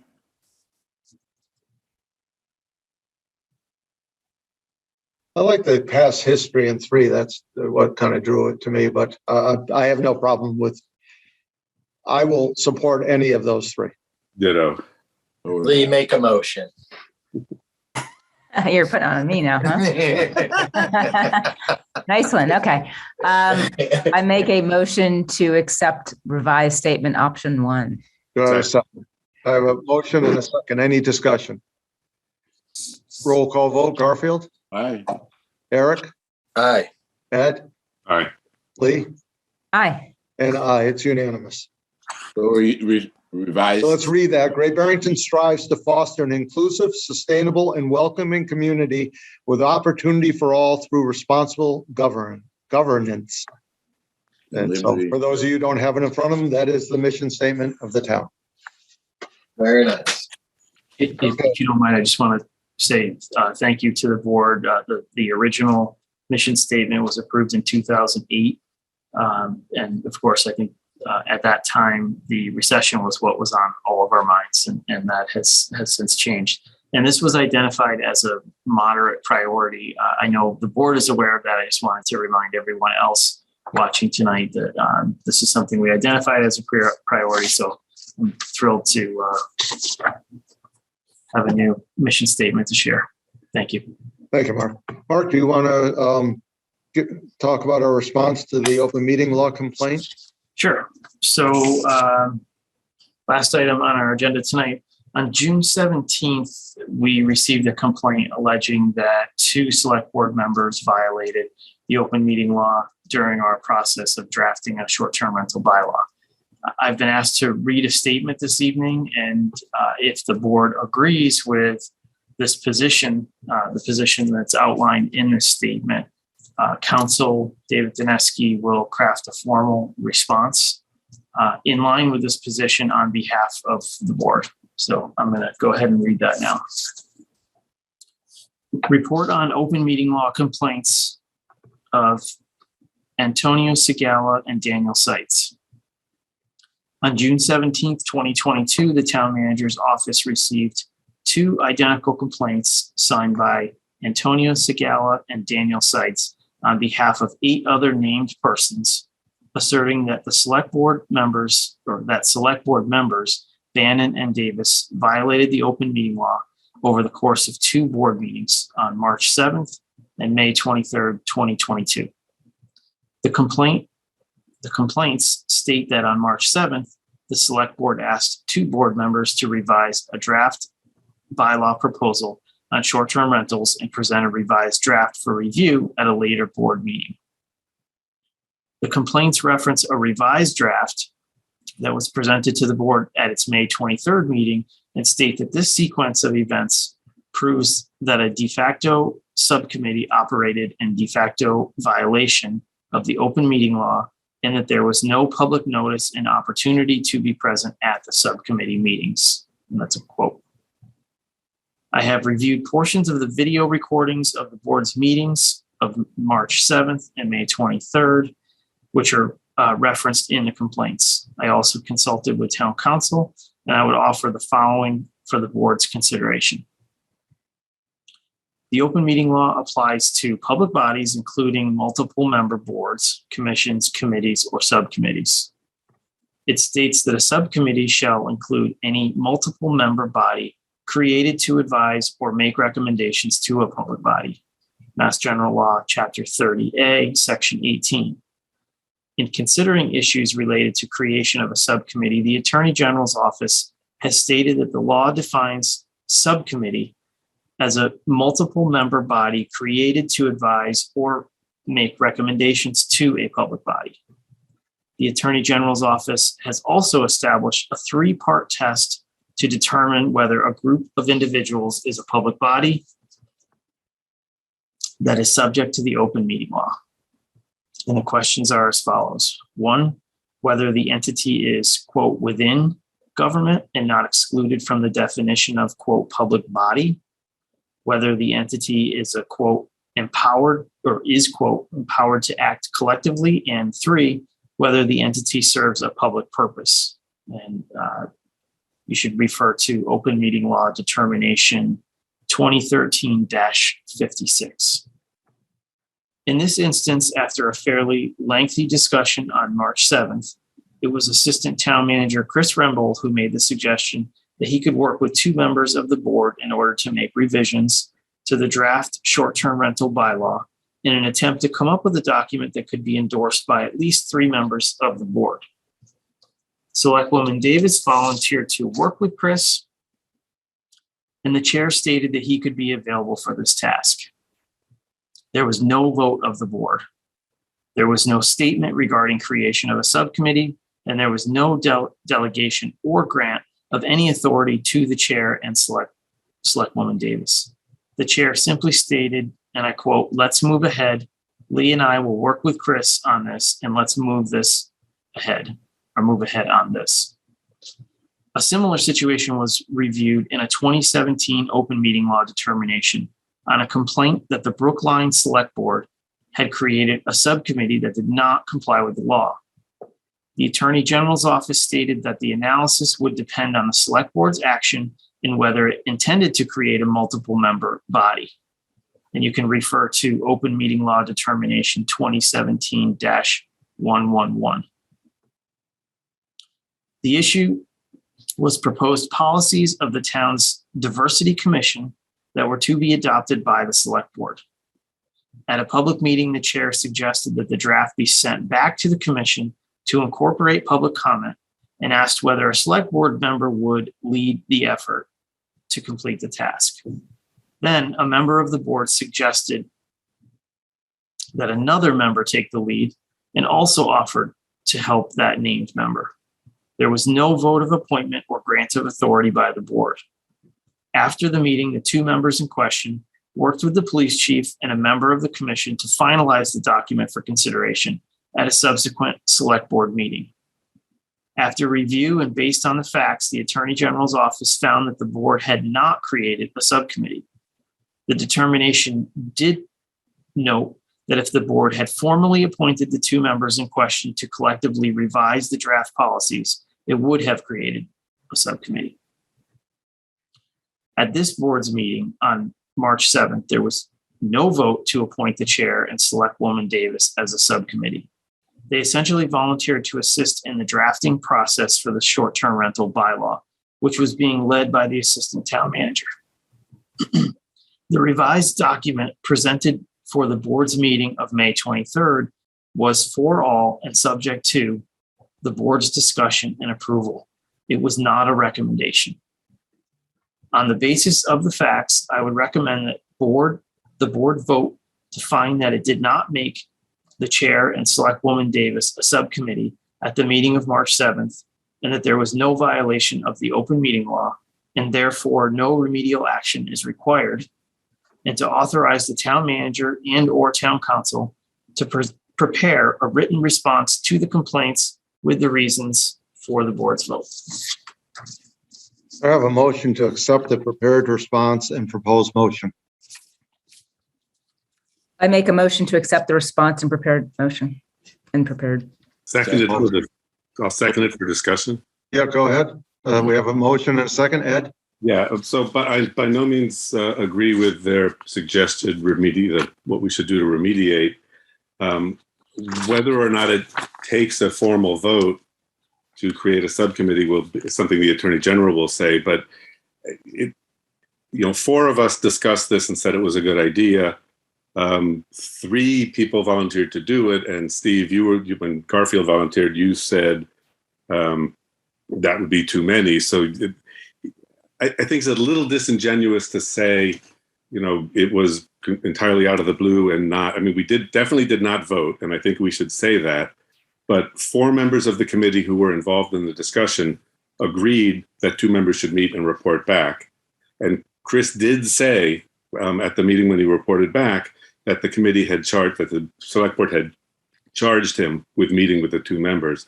So clearly in his mind, it was a decision, or at least in the statement, it was a decision of the board. There was no formal vote, which I think we should say. I just think we should stipulate the facts and not tell half-truths of something that's going to go to the Attorney General. All 4 of us who were talking supported this idea. And I don't think there are any half-truths in there, and I really don't like that comment. To say that they essentially volunteered to assist in the drafting, well, yes, they did, but Garfield was told he could not participate. So to make it sound like it's just 2 people said, I'll do it, it was an action by the board. It would surprise me if 4 members could say, let's do this, let's have somebody report back to us, but we're not going to take a vote, so it's not subject to open meeting law. It seems like a very convenient way to get around open meeting law. I would just like to acknowledge somewhere in this letter that all 4 members participating in the discussion agreed that this was a good idea. That's all I'm asking, which is the truth. It did happen. That's all. If the Attorney General or the complainants agree that it takes a formal vote, otherwise we do hit all 3 of the questions that the Attorney General asks. The thing we didn't do is formally vote, and if that means it's not a violation, that's great. I would prefer we didn't violate it. I just would like to include somewhere in the statement that all 4 members participating in the discussion thought this was a good idea. That's all. Lee? So I'd like to read the names of the complainants into the record, but before I do that, I'd like to ask Ed Abrams if he knew about this complaint, or did he have any hand in the complaint? So here's something else I'd like to discuss. I'd like an answer. I'm sorry, you asked me a question. Will you listen to the answer? We're not in court. You don't get to say how I can answer it. So I was repeatedly attacked personally and about my motives when this was being discussed. Let's not argue about motives.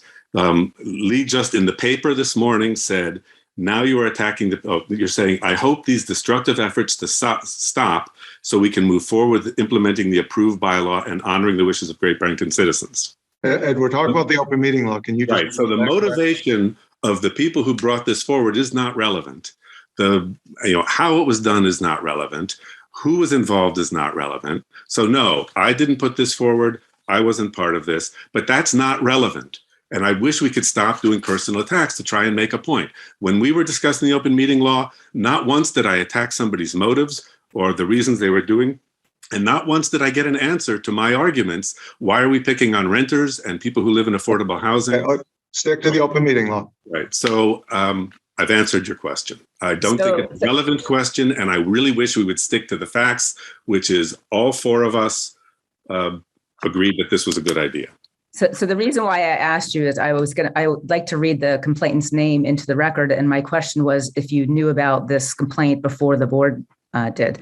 And then I would ask why you're asking that question. Well, you're not giving me an answer. So that's the answer. I did answer the question. He did answer the question. He said, okay. So you didn't have any knowledge of this? I was not part of this. I saw it when Steve sent it to me. Okay, so I just why you're asking that. Why are you asking? Why is it relevant what the motivations or who was involved? I'm not asking if it's relevant. I just asked you a simple question because I was. Let's continue this discussion civilly. Okay, so anyways, before I gave you an answer. You didn't give me an answer. Why is it relevant what the motives are or who the people are who brought this? The question is, did we violate the open meeting law? Why? I didn't ask that. All I asked you a simple question. I know, and I answered it. Now I've asked you a simple question. Please, let's focus on this complaint. The response Mark just read to us. I clearly don't agree with Ed's comments, but I respect what he's saying. I don't agree with him. Okay. Lee, the people who were on this. Yes, I just like for the record, I'd like to read the names. So we have Antonia. I can't stop you. Oh, sorry. Antonia Segala of 126 East Street. We have Daniel Seitz of 31 Pleasant Street. And the complainants that added their names is Tracy Thornton of 2 Parley Street, Michael Fernbacher of 2 Parley Street, Ronald Blumenthal of 185 East Street, Naomi Blumenthal of 185 East Street, Larissa Yapel of 15 Castle Hill Avenue, Krista Martins of 354 North Plain Road, Claudia Lasley of 29 Benton Avenue, and Sarah Dixon at 214 Pine Street. So I agree with this response that Mark has presented, and I'd like to accept it. And I hope that that we can recognize the votes of the citizens at the town meeting, and that we can move on. And I'm hoping that this will be the last of the attempted roadblocks that certain members of the Great Barrington citizens have brought before us. I think it's time to recognize that there has been a vote and that we need to move forward. And there's a lot of work to do. And I would like to make a motion that we accept the draft as written. It's already been moved. It's been moved and seconded. Any other discussion? I'm asking that we include, unless somebody tells me I'm wrong, that 4 of us thought that creating this, call it what we will, this task force, these four of us thought that the 2 of you meeting with Chris was a good idea. Make an amendment to the motion. Ed, make amendment to the motion. I'd like to amend Lee's motion to add that we include that 4 select board members discussed this and thought it was a good idea for the 2 members to talk to staff. Do I have a second? So we are choosing not to say that. That's what I call a half-truth. And I know it offends you, and I'm sorry. Yeah, it does offend me because I don't think it's relevant. I don't think it's a half-truth. I don't think it's relevant. So I have a motion and a second. Any other discussion? Steve, I guess I just got a question on if I wasn't involved in that whole thing. Am I still voting here, or how does this work? I'm just sitting in the background, unsure of how to move forward. Let me discuss this with Mark for a second. And I do see a hand up, but because of possible litigation, we're going to be very careful about taking too much comment, and even during citizen speak. Mark, what's? That's a good question, Eric, and I don't have an answer for you. David Dineski, our attorney, is available if you would like him to weigh in on that question this evening.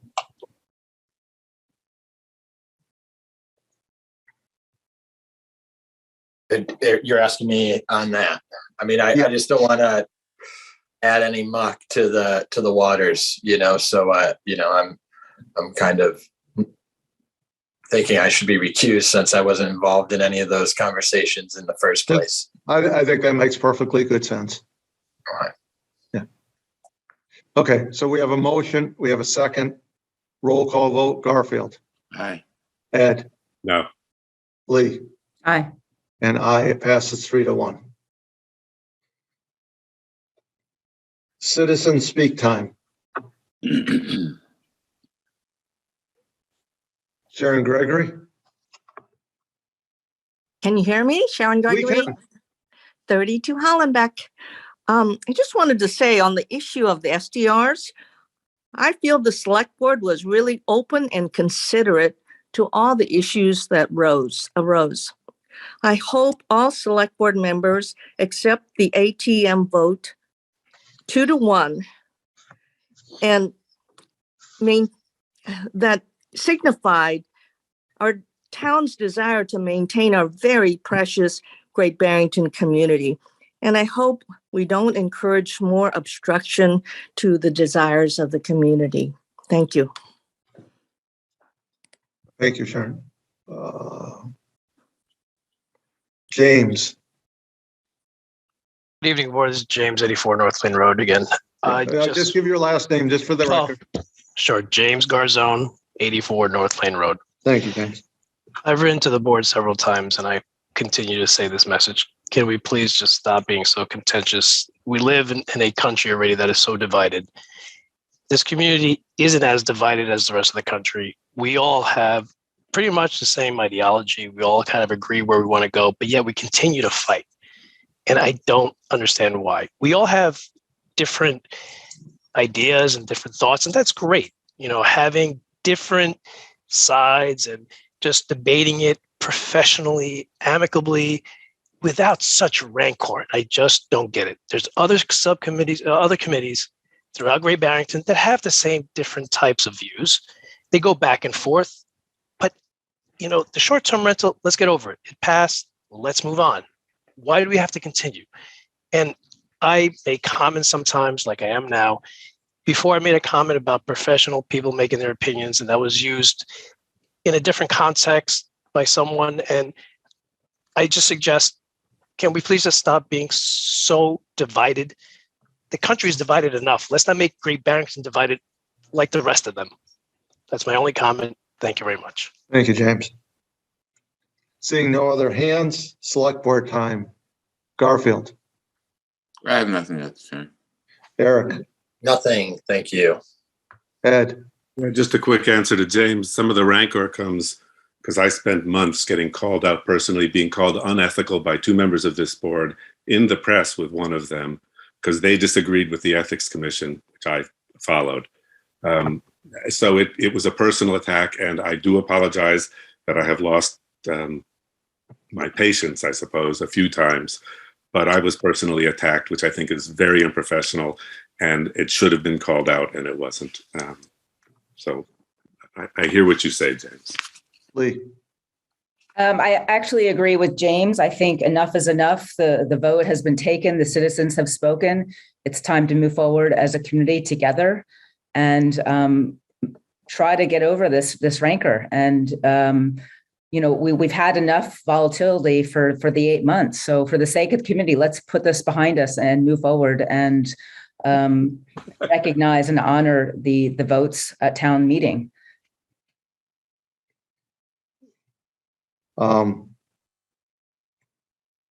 What James said is perfectly true, and I do think we have to move on as a board and set an example. And I don't know how we're going to do that. And but we need to try. We really need to try for the sake of this town, which all 5 of us love. So I think we need to move on. Media time.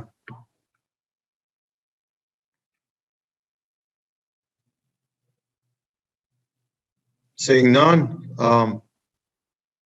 there's a hand up, and because I will not sleep all night. James Manning, you're late, but go ahead. Yeah, I apologize. I just missed it by a second. Yeah, name and address, please. James Manning, 304 Main Street. I think the rankers among a very small percentage of people, I mean, we're talking about 10 that filed this complaint, 10 that filed the complaint to basically overturn a vote by the town, a New England town meeting, which is the most democratic of processes.